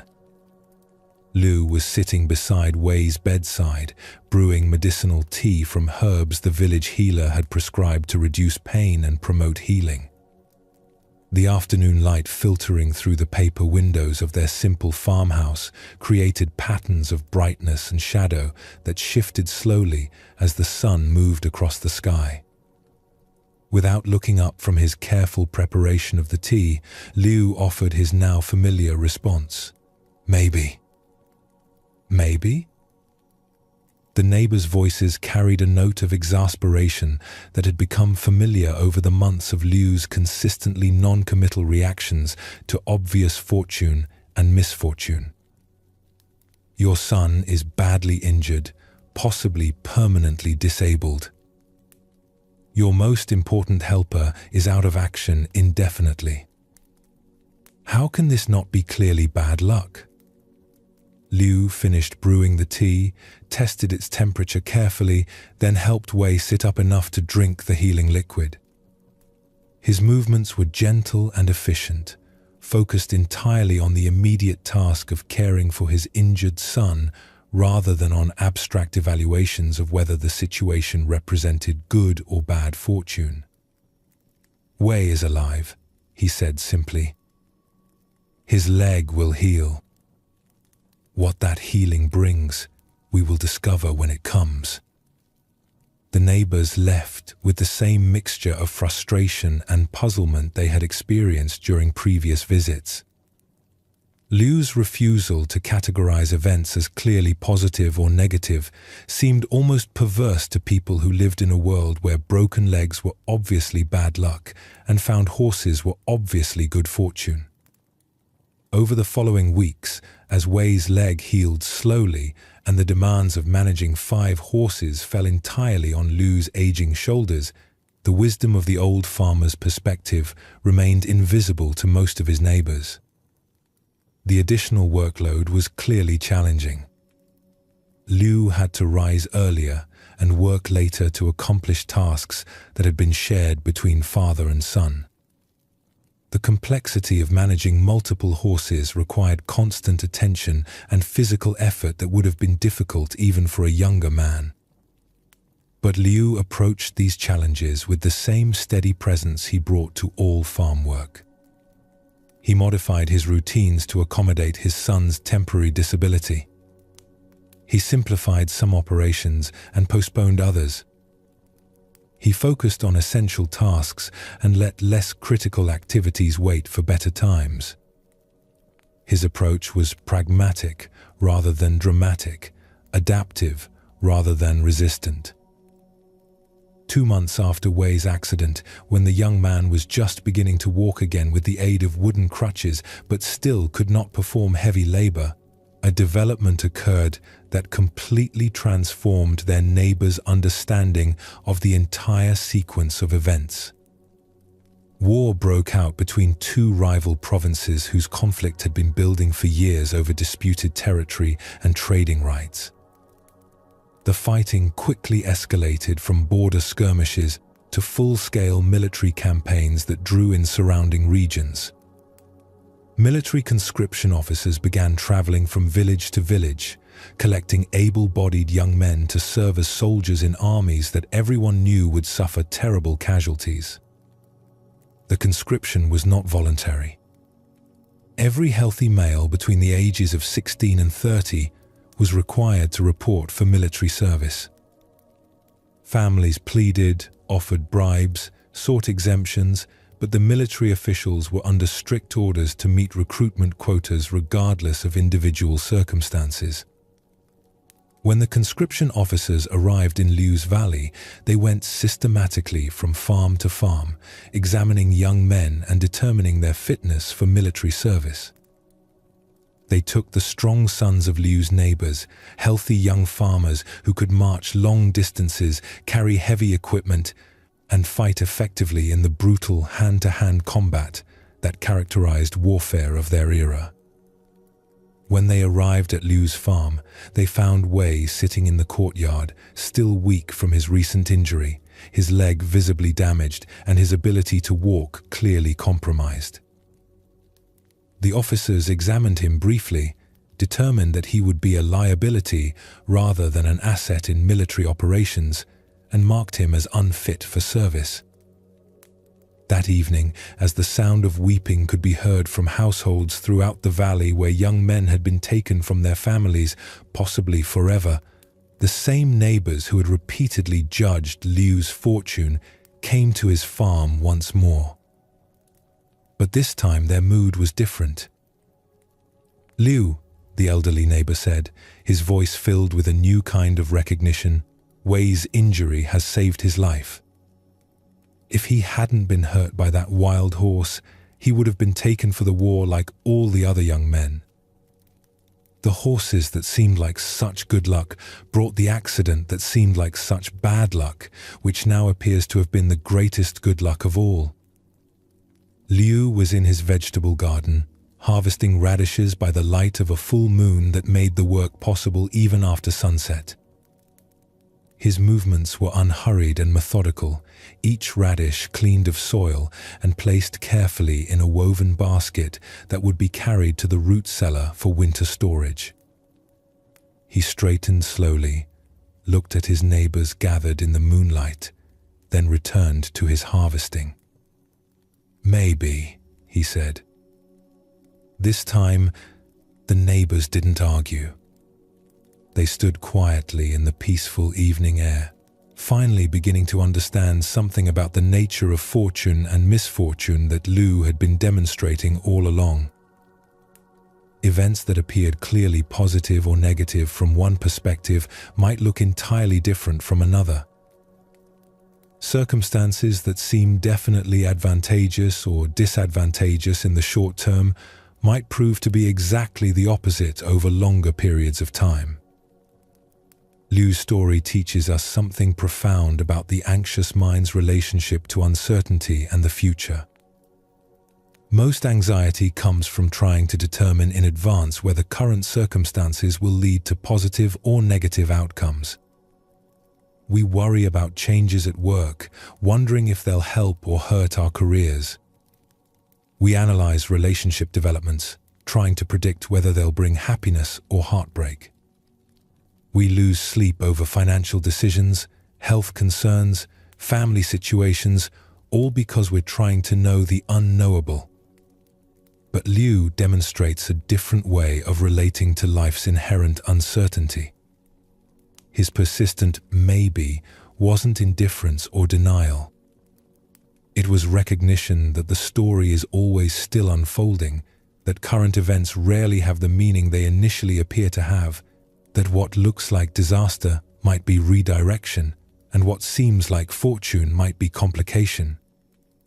This doesn't mean becoming passive or failing to make practical decisions. Liu continued farming, caring for his animals, tending his son's injury, adapting to changing circumstances. But he held all these activities lightly, without the mental weight that comes from needing to know exactly how everything will turn out.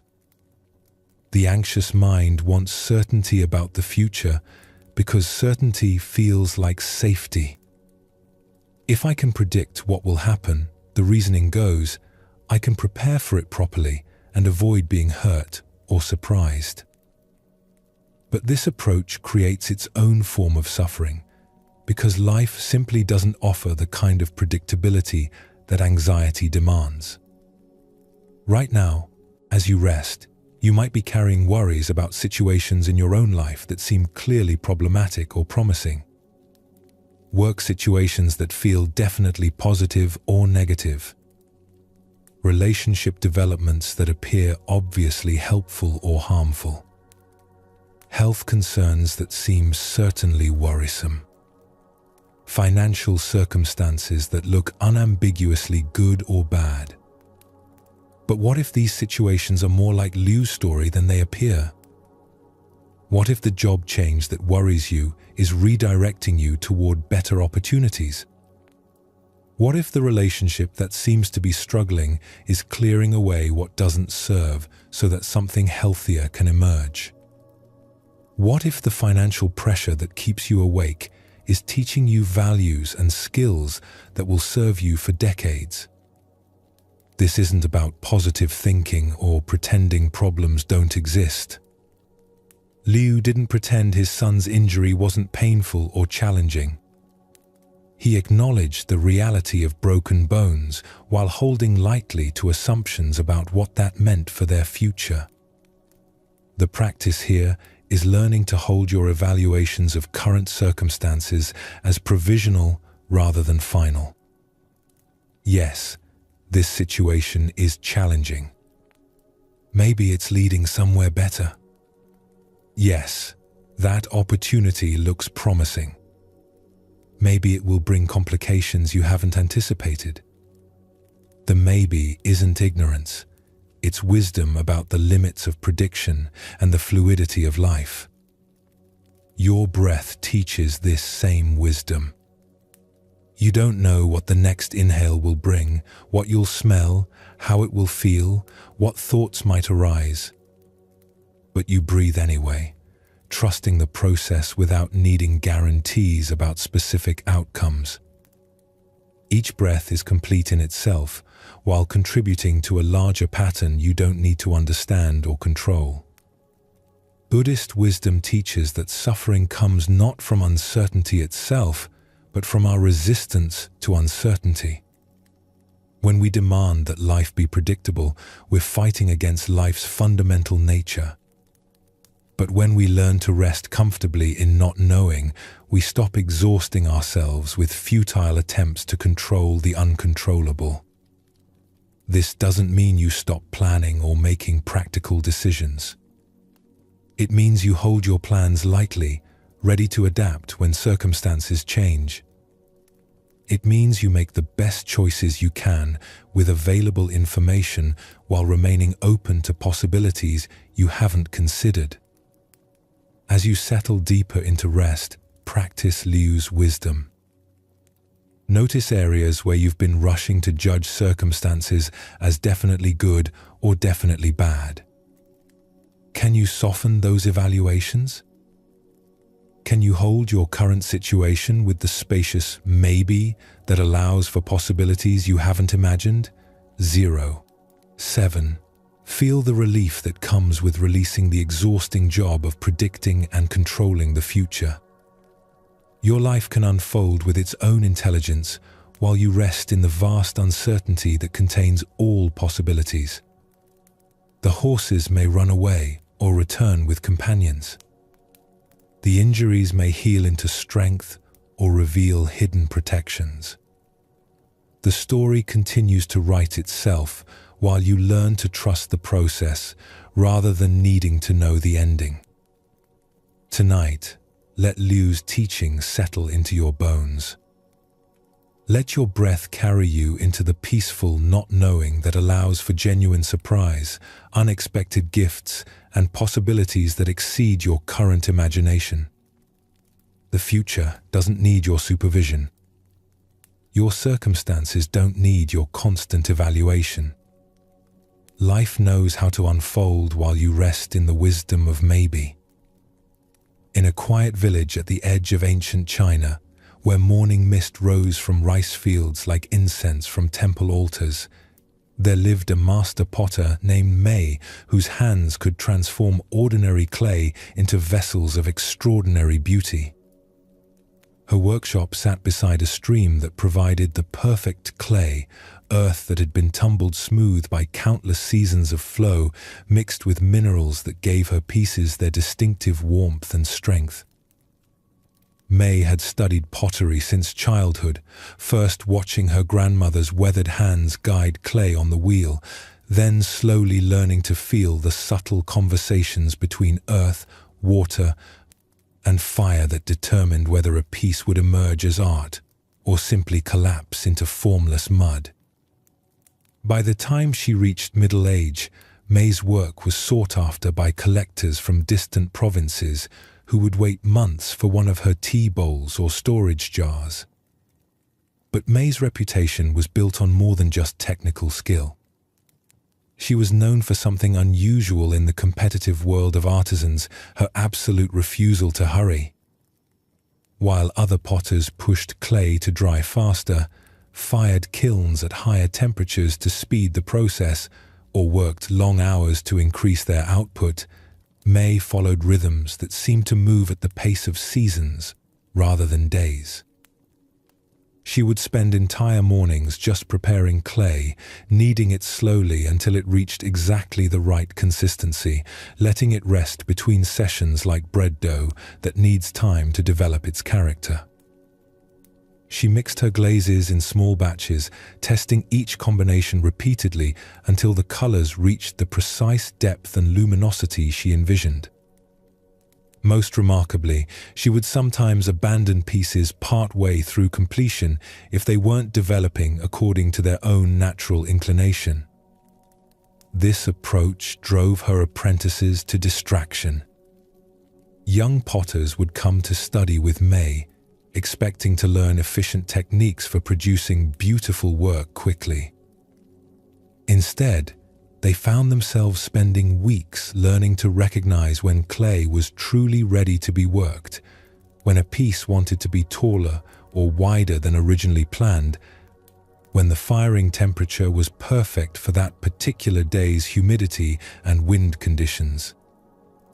One apprentice, a talented young woman named Lynn, who had come from the bustling pottery centers of the South, found May's methods almost impossible to accept. Lynn was accustomed to workshops where dozens of pieces were thrown each day, where kilns fired on predictable schedules, where productivity was measured in completed works rather than mysterious processes. "Master May," Lynn said one afternoon as they sat beside the stream where May was aging clay that wouldn't be ready to use for another month, "I don't understand your methods. Back home, a potter of your skill could produce 5 times as many pieces. You could serve more customers, make more money, train more students.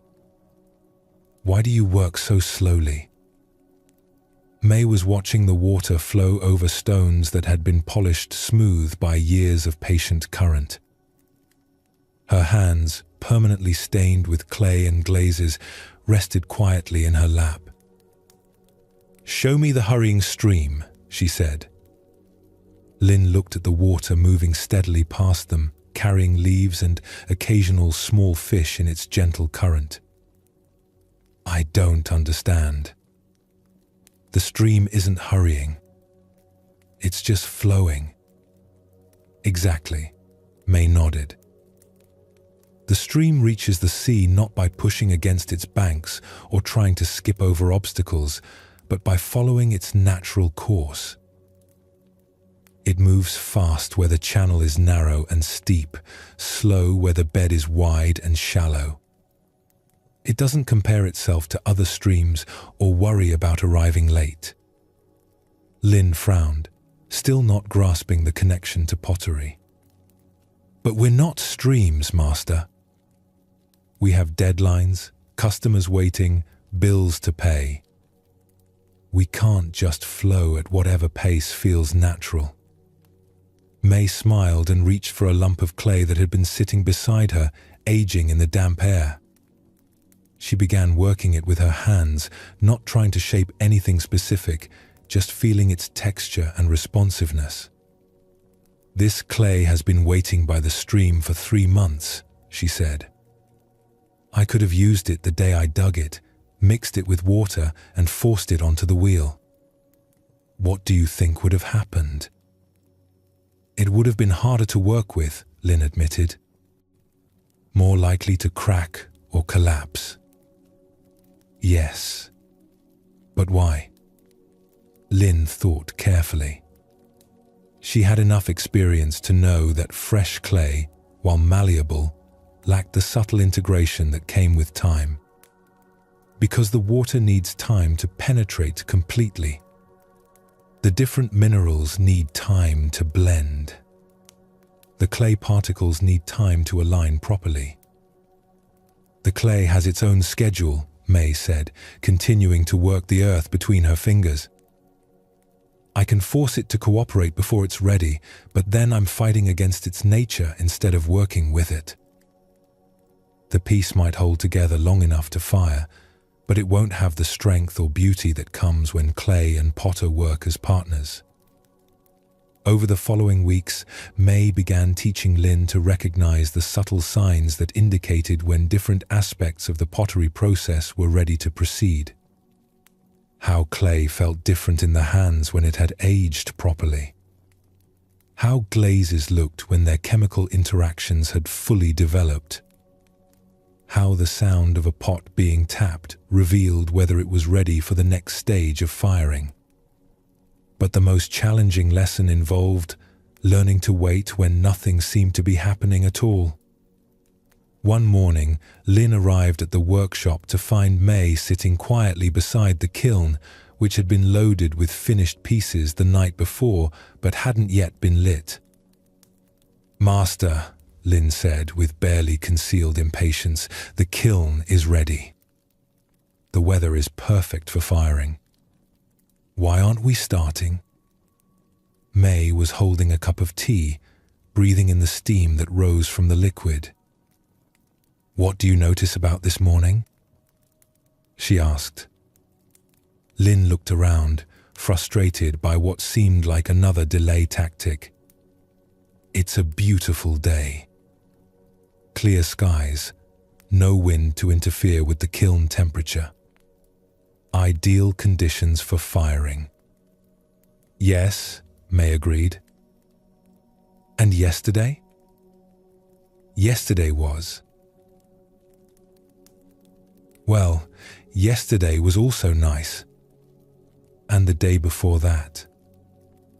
Lynn's voice carried an edge of accusation. "Master, we've had perfect firing weather for a week, but you keep finding reasons to wait." May set down her tea and walked to the kiln, placing her hand on its clay walls. "Feel this," she said. Lynn touched the kiln and immediately understood. Despite the beautiful weather, the clay walls held a subtle dampness from the previous week's humidity. "It's still wet inside," she said with surprise. "The kiln has its own readiness," May explained. "I could force it to fire now, build a hotter fire to burn off the moisture quickly. But then the heating would be uneven. The pieces inside might crack from thermal shock. Better to wait until the kiln itself is ready to partner with us." This became Lynn's most difficult lesson, learning to work with timing that couldn't be controlled or predicted. Some days everything aligned perfectly and they would complete multiple stages of work in a single session. Other days, the clay, the weather, the glazes, or the kiln itself would signal that waiting was the wisest choice. Lynn's habitual anxiety about productivity gradually transformed into something she had never experienced before, trust in a process that was larger than her individual will. She began to notice that the pieces she created when everything felt ready were not just technically superior, but possessed a quality of ease and beauty that couldn't be forced through effort alone. One afternoon, after several months of this training, Lynn was working on a tea bowl that had been challenging her for weeks. The shape was correct, the walls properly thinned, but something about it felt unfinished in a way she couldn't identify. She had been trying different approaches to complete it, but nothing felt right. "I don't know what this piece wants," she told May in frustration. "I can see that it's not finished, but I can't figure out what it needs." May examined the bowl carefully, turning it in the light, feeling its weight and balance. "It's waiting," she said simply. "Waiting for what?" "I don't know. But neither do you, and that's the point. Sometimes we have to let things be unfinished until we understand what finish they're asking for." Lynn set the bowl aside reluctantly, her mind churning with impatience and uncertainty. But over the following days, she found herself glancing at it regularly, not trying to work on it, but simply maintaining a kind of open attention to its presence. 3 weeks later, while mixing a new batch of glaze, Lynn suddenly knew what the bowl wanted. Not through analysis or planning, but through a direct recognition that felt like remembering something she had temporarily forgotten. The piece needed a particular cream glaze with iron specks that would complement its warm clay body perfectly. When the bowl emerged from its final firing, both student and teacher knew immediately that something special had occurred. The piece had a completeness and rightness that went beyond technical skill. It had found its own perfect expression through a collaboration between human intention and natural timing. This experience taught Lynn something about anxiety and patience that changed not just her pottery, but her entire approach to living. She realized that much of her mental suffering came from trying to force outcomes according to her timeline rather than working with the natural rhythm of development and change. May's teaching reveals something profound about the restless mind's relationship to time. Anxiety often comes from the belief that things should happen faster than they're happening, that we should understand more quickly than understanding naturally develops, that problems should resolve according to our schedule rather than their own complex timing. But life, like pottery, has its own organic rhythm that can't be hurried without damaging the final result. Insights need time to ripen. Healing requires its own seasons. Changes unfold according to principles that are larger than our individual impatience. The anxious mind wants to skip the waiting, to rush past uncertainty into premature closure. It demands that meditation work immediately, that therapy provide instant relief, that spiritual practices deliver quick enlightenment. But wisdom, like properly aged clay, develops its strength and beauty through patient time. Right now, as you rest in this deepening night, you can practice May's teaching. Notice areas in your life where you might be trying to force timing, relationships that you want to develop faster than they're naturally progressing, personal changes that you're pushing to happen on your schedule, problems that you're demanding resolve before they've had time to ripen into workable form. Feel the relief that comes with releasing the need to control timing. Your healing doesn't have to happen on your timeline. Your understanding doesn't need to arrive when you think you're ready for it. Your peace can emerge according to its own natural seasons. Your breath demonstrates this wisdom perfectly. It doesn't hurry toward the exhale or linger too long in the inhale. It follows its own organic rhythm, responding to your body's needs without your conscious management. Each breath is complete in its own timing, neither rushed nor delayed. Buddhist wisdom teaches that everything arises when conditions are right, not when we decide they should be right. Like May's clay aging by the stream, Your consciousness is always preparing for deeper understanding, even when nothing seems to be happening on the surface. Some of the anxious thoughts you've been trying to resolve might simply need more time to ripen before they're ready for release. Some of the changes you've been pushing might need to develop according to their own internal schedule. Some of the peace you've been seeking might already be developing in hidden ways that will only become visible when the timing is complete. Tonight, let May's patience guide you into rest. Don't try to sleep faster than sleep wants to come. Don't push your mind toward peace more quickly than peace wants to arrive. Let your consciousness settle according to its own natural rhythm, trusting that rest knows its perfect timing better than your intention does. The kiln of your awareness has been warming throughout this night's journey.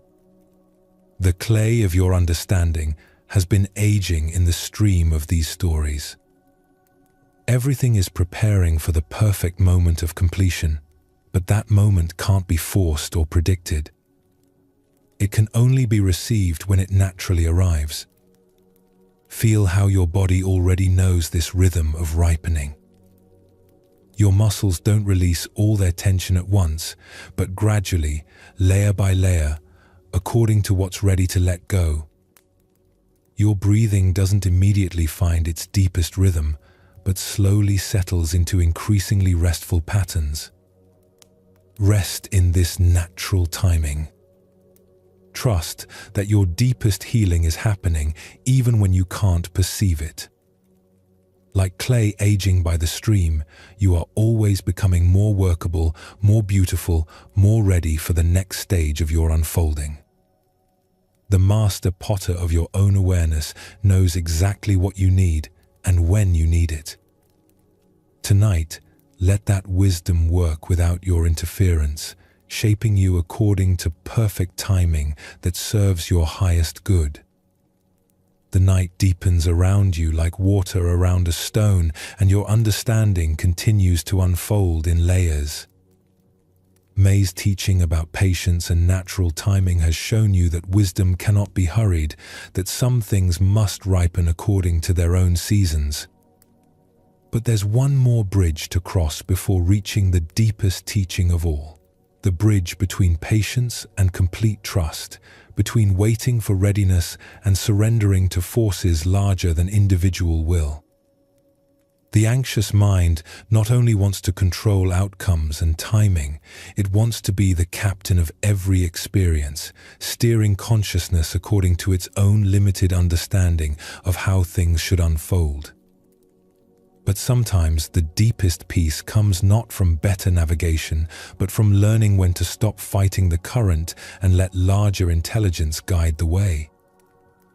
Along the coast of ancient Vietnam, where the South China Sea met land in a maze of inlets, channels, and hidden harbors, there lived a sea captain named Thuy, whose reputation extended from the Mekong Delta to the trading ports of southern China. Thuy commanded a sturdy junk with sails that could catch the faintest breath of wind and a hull deep enough to carry precious cargo safely across waters that claimed lesser vessels regularly. For 15 years, Thuy had navigated these treacherous waters through pure skill and determination. She knew every reef that could tear open a hull, every sandbar that shifted with the monsoon tides, every channel where currents ran contrary to the prevailing flow. Her charts were detailed beyond anything available to other captains, marked with notes about seasonal variations, tide changes, and the subtle signs that indicated when conditions were favorable for different passages. Thuy's approach to seamanship was built on comprehensive preparation and absolute control. Before each voyage, she would spend days studying weather patterns, consulting with local fishermen about current conditions, and calculating precise routes that would minimize risk while maximizing speed. Once at sea, she commanded her crew with exacting precision, adjusting sails by degrees, changing course at the first sign of unfavorable conditions. fighting against any force that threatened to push her vessel off its planned trajectory. This method had served her well for many years. Thui's cargo always arrived on schedule and undamaged. Her crew respected her expertise and trusted her judgment completely. Merchants competed for space on her vessels because they knew their goods would reach their destinations safely.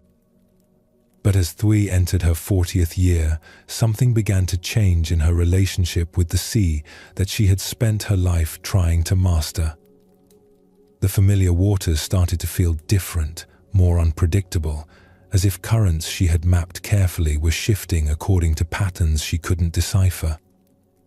During one voyage that should have been routine, a simple run from the port at Hoi An to the trading center at Saigon with a cargo of silk and ceramics, Thui encountered conditions unlike anything in her extensive experience.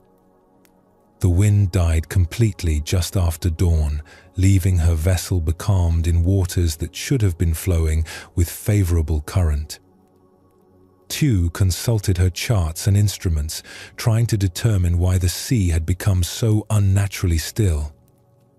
According to all her calculations, strong currents should have been carrying them steadily toward their destination, even without wind assistance. But the water around their vessel was mirror calm, reflecting the morning sky like polished bronze. Captain called her first mate, an experienced sailor named Duke, who had been with her crew for over 8 years. Should we deploy the oars? We could make some progress even in these conditions. Thui considered this option, but rejected it quickly. Rowing would be exhausting work in the rising heat of the day, and they would make minimal progress against what she assumed must be contrary currents hidden beneath the still surface. No, she decided. We'll wait for the wind to return. This calm won't last long. But the calm did last. Hours passed with no breath of wind and no movement of current. The sun climbed higher, turning the deck into a furnace that made any physical exertion nearly unbearable.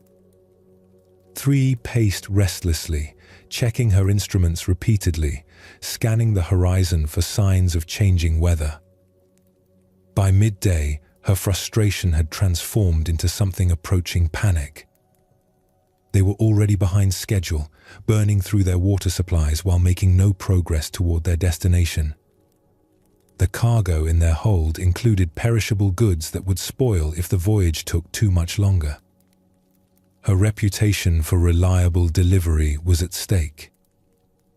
"We'll use the oars after all," Thui announced to her crew. "Half shifts to prevent exhaustion. We'll row until the wind returns." The crew complied without complaint, but their efforts proved futile. Despite their best attempts, the vessel barely moved. It was as if the sea itself was holding them in place, refusing to allow progress in any direction. The harder they rowed, the more the still water seemed to resist their efforts. By late afternoon, Thui was in a state of desperation that her crew had never witnessed before. She had tried every technique in her considerable arsenal, adjusting their position, changing their heading, deploying different combinations of sail and oar, but nothing worked. They remained trapped in the unnatural calm, as if held by invisible anchors. That evening, as the sun set in spectacular colors that Thui was too agitated to appreciate, an elderly fisherman in a small boat approached their vessel. The old man moved his tiny craft with an ease that seemed impossible given the conditions that had trapped Thui's much larger vessel. "Captain," the fisherman called up to their deck, his weathered face creased with what looked like gentle amusement. "You seem to be having difficulties." Thui's pride bristled at the observation, but her desperation overcame her ego. "The currents have stopped flowing," she called back. My charts show we should be making good progress in these waters, but we can't move in any direction. The old fisherman smiled and gestured for permission to come aboard. Thui agreed, curious about how his small boat had been able to navigate conditions that had defeated her larger vessel completely. Once on deck, the fisherman introduced himself as Master Nam, though he offered no explanation of what he was master of besides fishing. He examined Thui's charts with interest, but without the reverence that most people showed for her detailed navigation records. "These are very precise," he observed. "You have marked every current, every tide change, every seasonal variation. Very impressive scholarship." "Then you can see why I'm confused," Thui replied, her voice tight with frustration. "According to 15 years of careful observation, we should be making excellent progress through this area. But we're completely stuck." Master Nam nodded thoughtfully, then asked an unexpected question. "When you navigate, do you fight the sea or dance with it?" Thui was puzzled by the question. "I don't understand. I navigate by using skill and knowledge to overcome whatever obstacles the sea presents. I don't dance with anything." "Ah," Master Nam said, as if this explanation had clarified everything. "That's why you're stuck." He walked to the rail and gazed out at the perfectly still water that surrounded them. "The sea is trying to teach you something, but you've been too busy fighting to listen." "The sea doesn't teach," Thui protested. "The sea is just water and current and wind. I've studied it scientifically for years. It follows predictable patterns that can be mapped and understood." Master Nam reached into the small bag he carried and pulled out a handful of flower petals, frangipani blossoms that still held their sweet fragrance despite being separated from their tree. Without explanation, he scattered the petals on the water near their vessel. Thui watched with growing amazement as the petals began to move, not randomly but in a pattern that revealed subtle currents flowing in directions her instruments hadn't detected. The water that had appeared completely still was actually moving in complex spirals and eddies, creating a kind of liquid maze that her vessel had been too large and rigid to navigate. "The current isn't gone," Master Nam explained quietly. "It's dancing.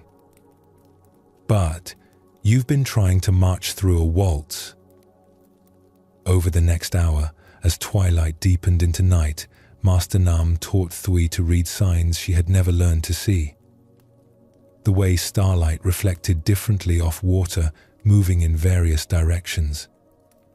The subtle sounds that indicated hidden currents. The almost imperceptible movement of floating debris that revealed the sea's true patterns. Most importantly, he taught her to feel the sea's movement through the vessel itself instead of trying to impose her own course against its natural flow. "Stop fighting," he said simply as Thui stood at her ship's wheel. "Feel where the water wants to take you. Then use your sail and rudder not to overpower its movement, but to dance with it." This advice went against everything Thui had learned about seamanship. Her entire approach was built on using superior knowledge and technique to overcome natural forces. The idea of surrendering control to currents she couldn't fully predict felt like professional suicide. But their situation was already desperate, and conventional methods had failed completely. With deep reluctance, Thui began experimenting with Master Nam's approach.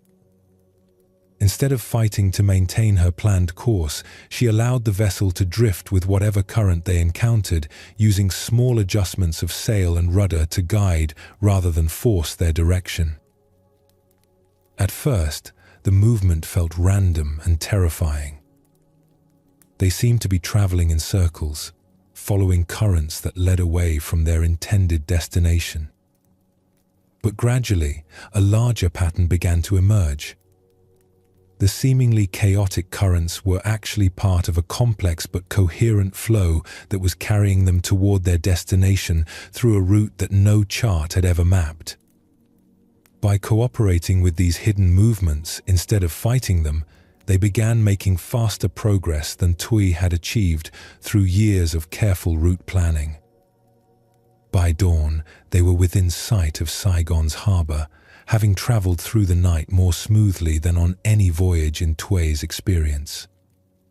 The cargo was undamaged, the crew was rested rather than exhausted, and they had actually arrived ahead of their original schedule. "How did you know?" Thuy asked Master Nam as they prepared to part company.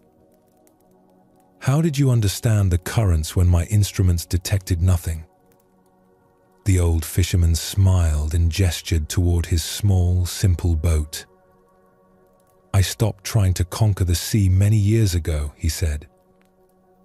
"When you fight the water, it fights back. When you listen to it, it shares its secrets." Over the following months, Thuy gradually transformed her entire approach to navigation.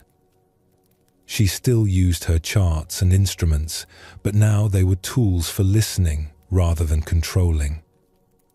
Instead of imposing predetermined routes, she learned to feel her way through waters that revealed their patterns only to captains who approached them with respect rather than dominance. Her voyages became faster and more efficient than ever before, but more importantly, they became peaceful.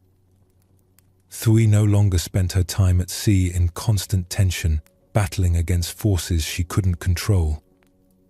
She learned to work in partnership with currents and winds, finding routes that served both her purposes and the sea's natural movements. The change affected her crew profoundly. Sailors who had once worked in rigid discipline now moved with fluid responsiveness, adjusting to conditions as they arose rather than following predetermined procedures. The vessel itself seemed to move differently, gliding through waters that had once offered resistance. Thuy's story reveals something crucial about the anxious mind's relationship to control and surrender. Like her original approach to navigation, anxiety often comes from trying to force life to follow our predetermined route instead of learning to work with the currents that are actually flowing. The anxious mind creates detailed charts of how things should unfold, then fights against any deviation from the planned course. It exhausts itself trying to overcome forces that might actually be carrying it toward better destinations than originally imagined. It mistakes surrender for failure, not recognizing that cooperation with larger intelligence often leads to outcomes superior to anything individual control could achieve. Master Nam's teaching about dancing with the sea instead of fighting it points toward one of Buddhism's deepest insights, that peace comes not from imposing our will on experience, but from learning to move harmoniously with forces that are much larger and wiser than our individual understanding. This doesn't mean becoming passive or abandoning all intention. Thuy still had destinations to reach and cargo to deliver safely. But she learned to achieve these goals by working with natural flows rather than against them, by listening to what was actually happening rather than insisting that conditions conform to her expectations. Right now, as you rest in this deepening night, you can practice Thuy's hard-won wisdom. Notice areas of your life where you might be fighting currents instead of learning to dance with them. Relationships that aren't developing according to your timeline. Career changes that seem to be taking unexpected directions. Personal healing that's following patterns you didn't anticipate. What would it feel like to stop fighting these flows and begin listening to what they might be trying to teach you? What if the detours and delays you've been resisting are actually currents carrying you toward destinations better than anything you originally planned? Your breath demonstrates this wisdom naturally. It doesn't fight against your body's rhythms or demand that oxygen behave according to your preferences. It works in perfect partnership with forces you don't consciously control: your heartbeat, your circulation, your cellular metabolism. Each breath is an act of trust in intelligence that operates beyond your individual will. Buddhist wisdom teaches that life itself is like Master Nam's sea, flowing according to patterns that are too complex for individual minds to fully comprehend, but infinitely wise when approached with respect and openness. The anxiety that keeps you awake often comes from trying to force these patterns to match your limited understanding instead of learning to move gracefully with their natural flow. Tonight, let Tui's surrender guide you toward deeper rest. Stop fighting with your thoughts, demanding that they follow predetermined patterns toward sleep. Instead, learn to feel the natural currents of consciousness as it prepares to let go into dreams. Some nights, sleep comes quickly and directly. Other nights, it approaches through circuitous routes that your conscious mind doesn't understand. Both patterns can carry you safely to rest if you learn to work with them instead of against them. Feel how your body already knows this dance of surrender. Your muscles don't force themselves to relax, they simply stop holding tension when it's no longer needed. Your heartbeat doesn't struggle to slow down, it naturally adjusts to your decreasing activity. Your entire nervous system knows how to shift from active engagement to restorative rest without your conscious management. Trust this intelligence that operates through you but beyond you. Let it guide your awareness into the peaceful depths that await when you stop trying to navigate consciousness with the limited instruments of individual control. The sea of your own awareness has currents that lead to profound rest, but they can only be found by listening rather than commanding. Tonight, let Master Nam's wisdom teach you to dance with the natural flows of your own consciousness, moving in harmony with forces that know exactly how to carry you toward the deep peace you seek. Stop fighting the current of this moment. Feel where your awareness wants to drift. Use the gentle adjustments of attention not to force a particular direction, but to dance gracefully with whatever movements arise. In this surrender, you'll find something far better than the sleep you are trying to control. You'll discover the vast ocean of rest that appears when you finally stop fighting the tide and let larger wisdom carry you home.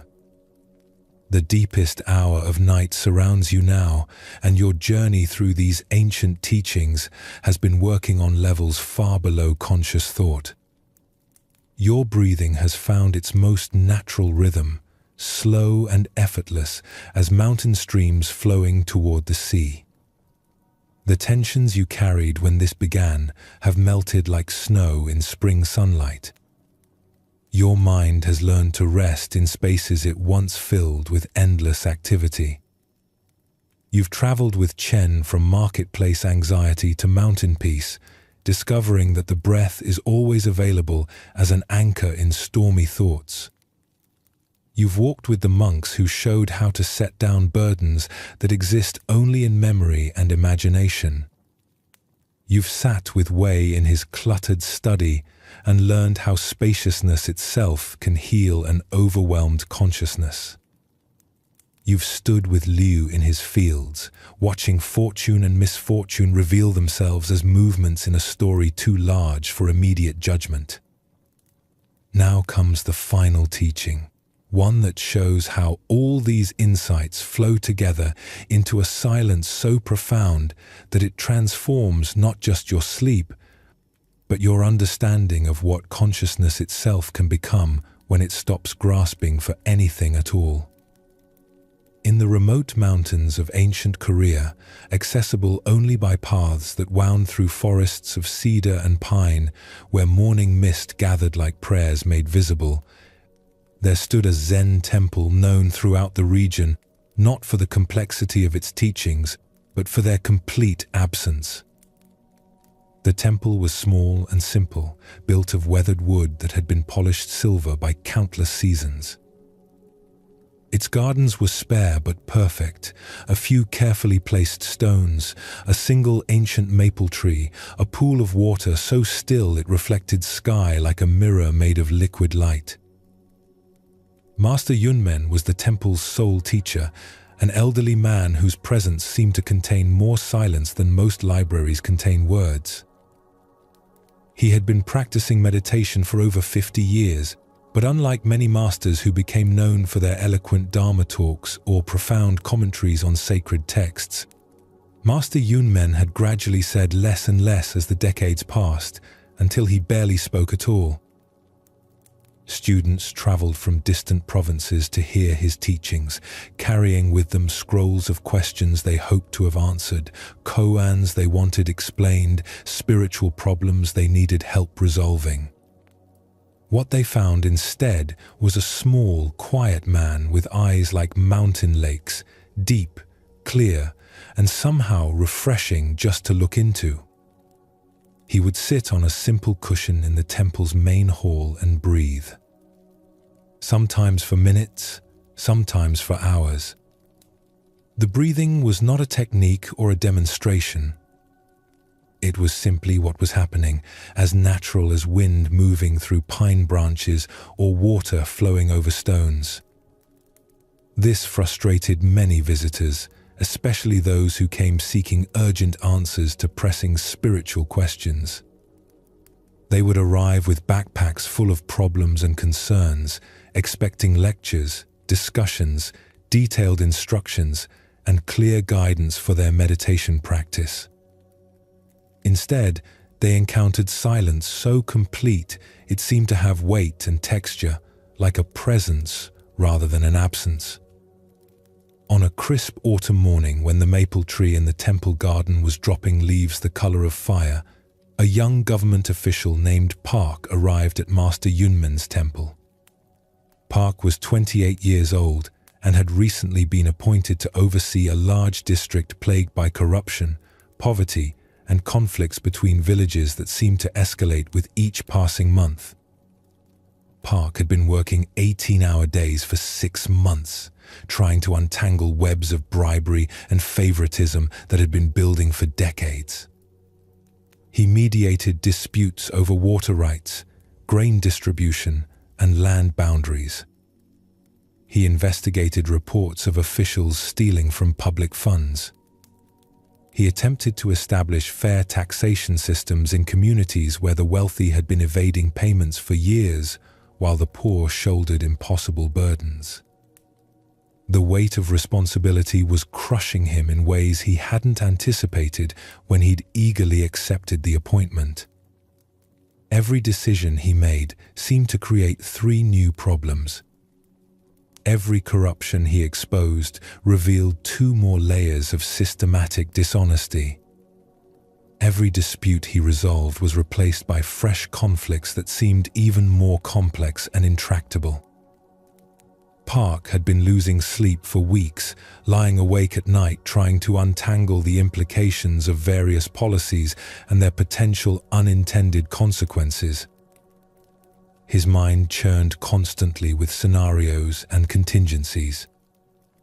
Should he take a firm approach with lawbreakers, knowing that strict enforcement might drive underground the corruption he was trying to eliminate?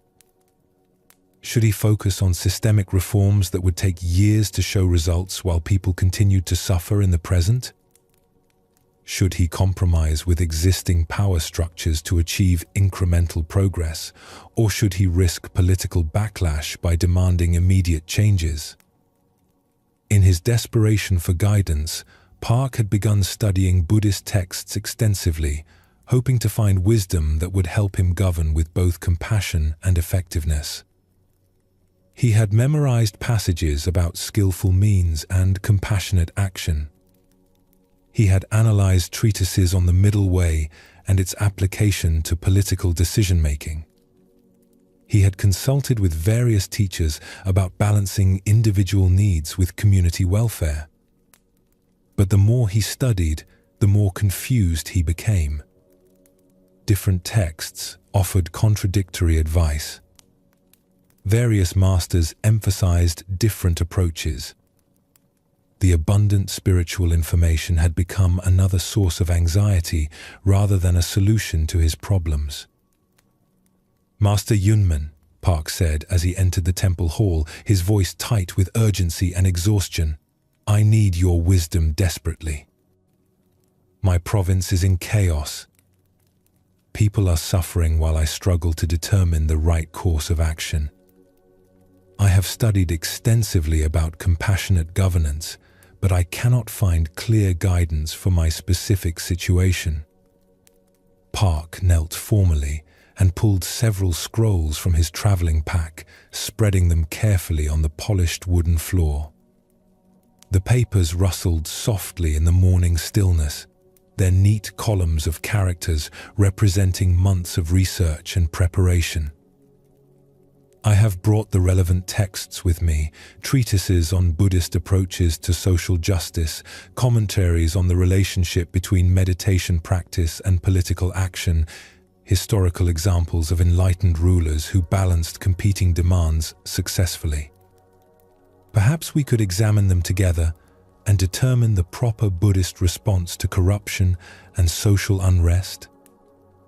Park looked up expectantly, waiting for Master Yunmen to begin the scholarly discussion he had been anticipating for weeks. But the master simply sat quietly on his cushion, looking out the window where morning light was filtering through the autumn leaves of the maple tree. His breathing was slow and even, his posture upright but relaxed, his hands resting loosely in his lap. Minutes passed in silence. Park waited patiently at first, assuming the master was contemplating the complexity of his questions. The silence stretched, filled only by the distant sound of wind moving through the forest and the occasional call of birds preparing for their southern migration. 07. When a full hour had passed without a word being spoken, Park began to feel restless. "Master," he said, his voice carrying a note of urgency, "surely you have some guidance for me. People in my district are depending on decisions I must make this week. Disputes need resolution. Policies must be implemented. I cannot return empty-handed while my communities suffer." Master Yunmen slowly turned his gaze from the window to Park's face. His eyes held no impatience or judgment, just a quality of attention that seemed to take in everything without grasping at anything. He smiled slightly, an expression so subtle it might have been imagined, but said nothing. Park felt his frustration building like steam in a covered pot. He had traveled for 3 days to reach this remote temple. He had important work waiting for him back in the province. He needed practical advice, not mystical silence. The people he served required action, not meditation. "Master," Park said more forcefully, "with great respect, silence won't solve the problems I'm facing. I need wisdom, not emptiness." The Buddha taught for 45 years, sharing practical guidance for reducing suffering in the world.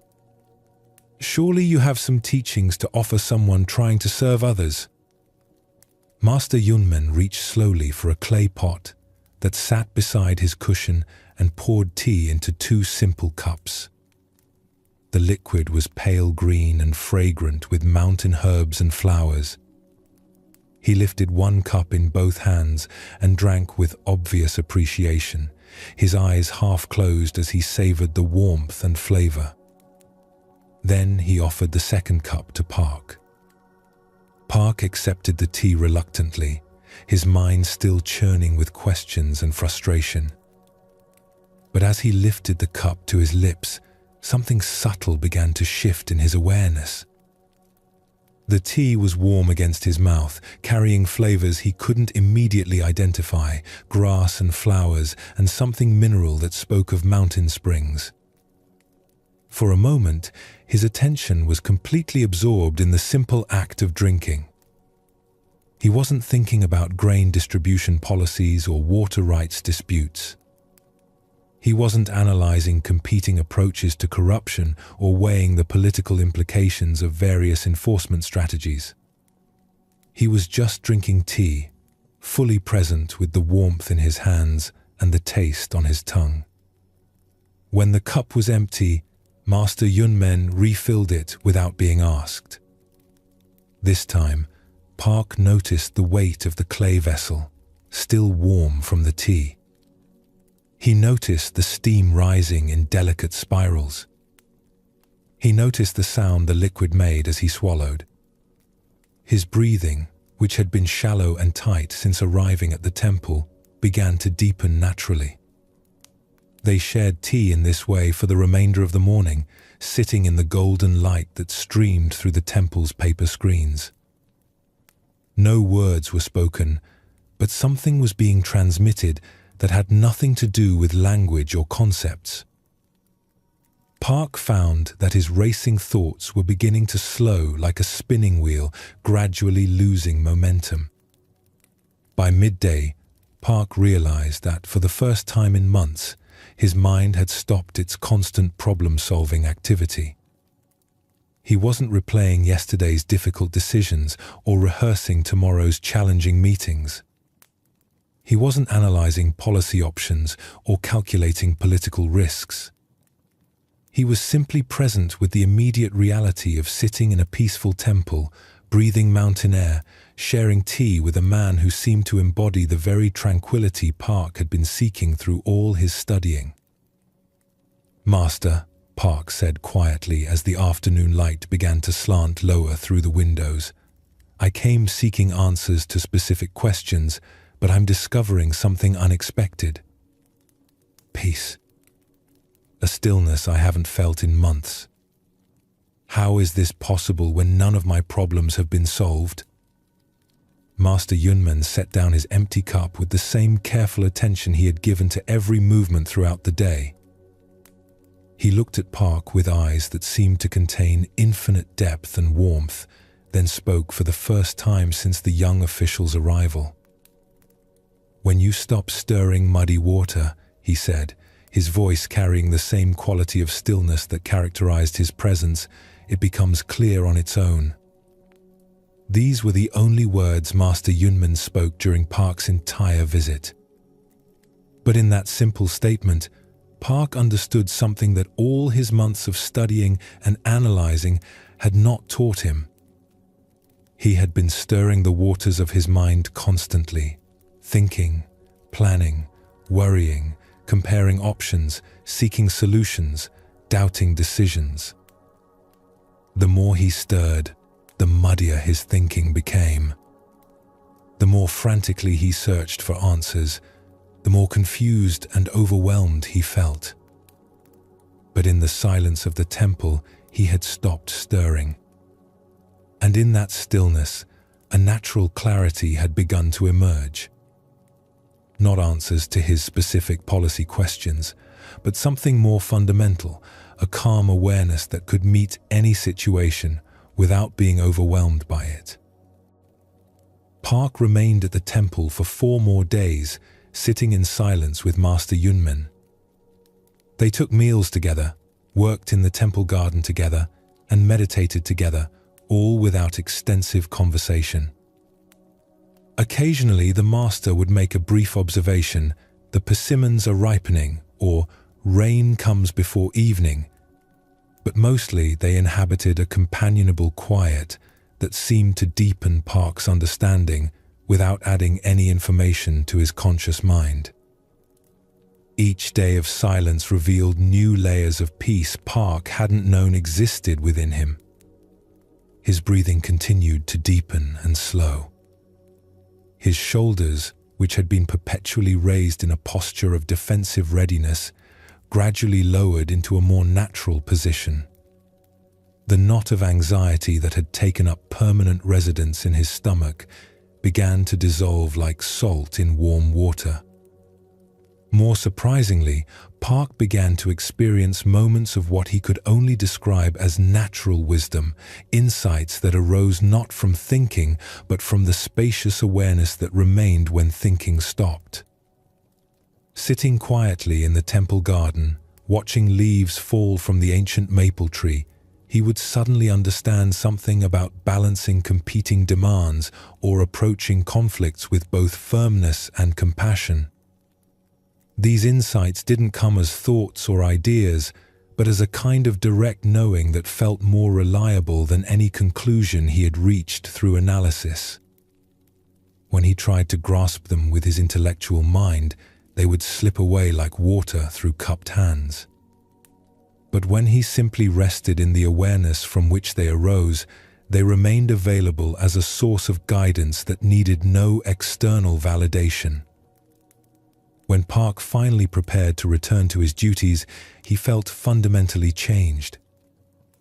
Not because he had received detailed instructions for handling corruption or specific strategies for resolving conflicts, but because he had discovered the still place within himself from which wise action could arise naturally. Back in his province, Park's approach to leadership was transformed completely. Instead of frantically consulting texts and seeking advice when difficult situations arose, he would first reconnect with the inner stillness he had found in Master Yunmen's presence. From that calm center, appropriate responses would emerge without strain or uncertainty. When village disputes required his attention, instead of immediately imposing solutions based on legal precedents or administrative policies, he would listen deeply to all parties until the underlying issues became clear. Often, he would find that conflicts which appeared complex and intractable were actually simple misunderstandings that dissolved when people felt truly heard. When corruption was discovered, instead of reacting with anger or implementing complicated enforcement mechanisms, he would respond with the kind of firm compassion that emerged from his centered awareness. His actions were decisive, but not harsh, corrective, but not punitive. Park's district gradually became known throughout the region for its unusual harmony and effective governance. Not because he had developed revolutionary new policies or implemented sophisticated administrative systems, but because he had learned to make decisions from stillness rather than anxiety, from wisdom rather than worry. Years later, Park would often return to Master Yunmen's temple, not to seek advice about specific challenges, but to reconnect with the silence that had taught him everything he truly needed to know about leading others and serving the common good. The story of Master Yunmen and Park reveals the deepest secret about anxiety and the restless mind. All the analysis, all the seeking, all the mental effort we invest in trying to solve our problems often prevents the very clarity we're looking for from emerging naturally. Like muddy water that becomes clear when we stop stirring it, consciousness reveals its natural wisdom when it's allowed to settle into stillness. But most of us keep stirring constantly, analyzing our situations, rehearsing conversations, imagining outcomes, seeking more information, comparing options endlessly. The stirring itself maintains the confusion. Master Yunmen's teaching was not silence for its own sake, but an invitation to discover what emerges when the mind stops its constant activity. In that stillness, Park found something more valuable than any specific answer to his governmental problems. He found the source of wisdom itself, the clear awareness that can meet any situation with appropriate response. This is what you've been discovering throughout tonight's journey through these ancient stories. Each teaching has been pointing toward the same fundamental truth. Peace doesn't come from solving all your problems or understanding everything perfectly. It comes from finding the still place within yourself that remains untouched by changing circumstances. Chen learned that this stillness could be accessed through conscious breathing. When his merchant mind stopped racing toward imaginary future problems, he could rest in the simple reality of air moving in and out of his body. The two monks demonstrated that this peace comes from learning not to carry unnecessary burdens. Like Master Jin setting down the woman at the river, you can respond fully to life's actual demands without carrying every interaction forward in memory and imagination. Wei's story showed that wisdom requires not more information, but more space. When his mind was cleared of excessive accumulation, insight could arise spontaneously without being forced or manufactured. Liu the farmer embodied the understanding that peace comes from embracing uncertainty rather than demanding that life conform to our preferences. His patient maybe was another expression of the same stillness that Master Yunmen demonstrated. And now Master Yunmen's wordless teaching reveals how all these practices point toward one destination, the natural clarity of awareness when it's not being constantly disturbed by mental activity. Right now, as you rest in the deepest part of night, you can experience directly what Park discovered in that mountain temple. You don't need to understand every detail of these stories or remember all their lessons. You don't need to analyze their meanings or figure out how to apply their teachings. You can simply stop stirring and let your awareness settle into its natural clarity. Feel how your body has been releasing throughout this night's journey. Your breathing has found its own perfect rhythm, requiring no management from your conscious mind. The places that were tight with accumulated tension have softened like earth after gentle rain. Your mind has been learning to rest in the spaces between thoughts rather than filling every moment with mental activity. This is Master Yunmen's teaching demonstrated through your own direct experience. The peace you've been seeking was never hidden in complex solutions or sophisticated techniques. It was always available in the simple act of stopping the struggle, stopping the analysis, stopping the endless stirring that keeps awareness cloudy. Your breath continues its ancient rhythm without your supervision. Your heart beats steadily without your conscious direction. Your body knows how to heal and rest without your mental management.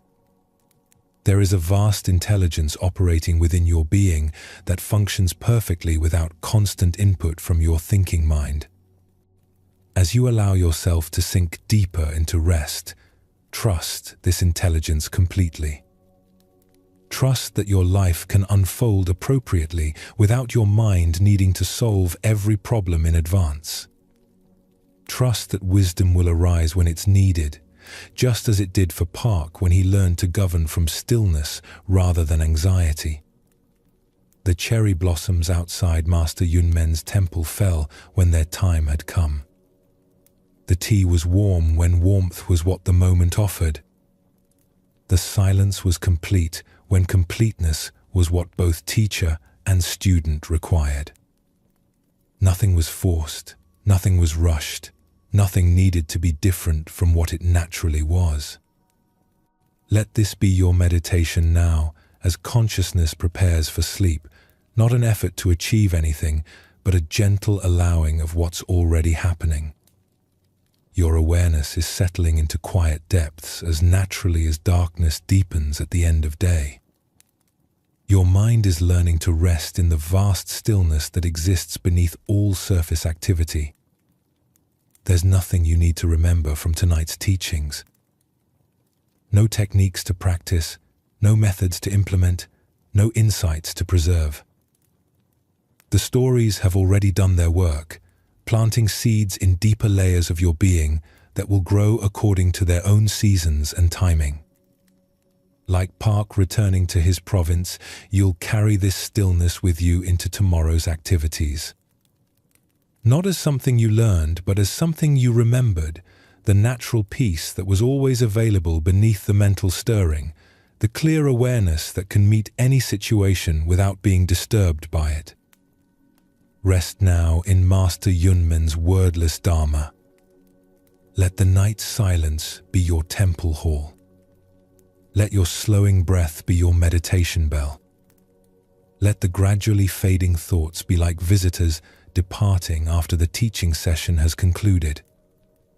The teaching is complete. The muddy water is settling.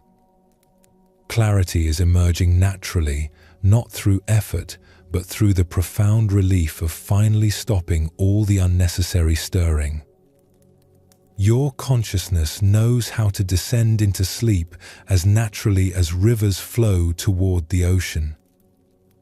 This isn't falling away from awareness, but returning to its source, the vast, clear space in which all experience arises and passes away like clouds in an infinite sky.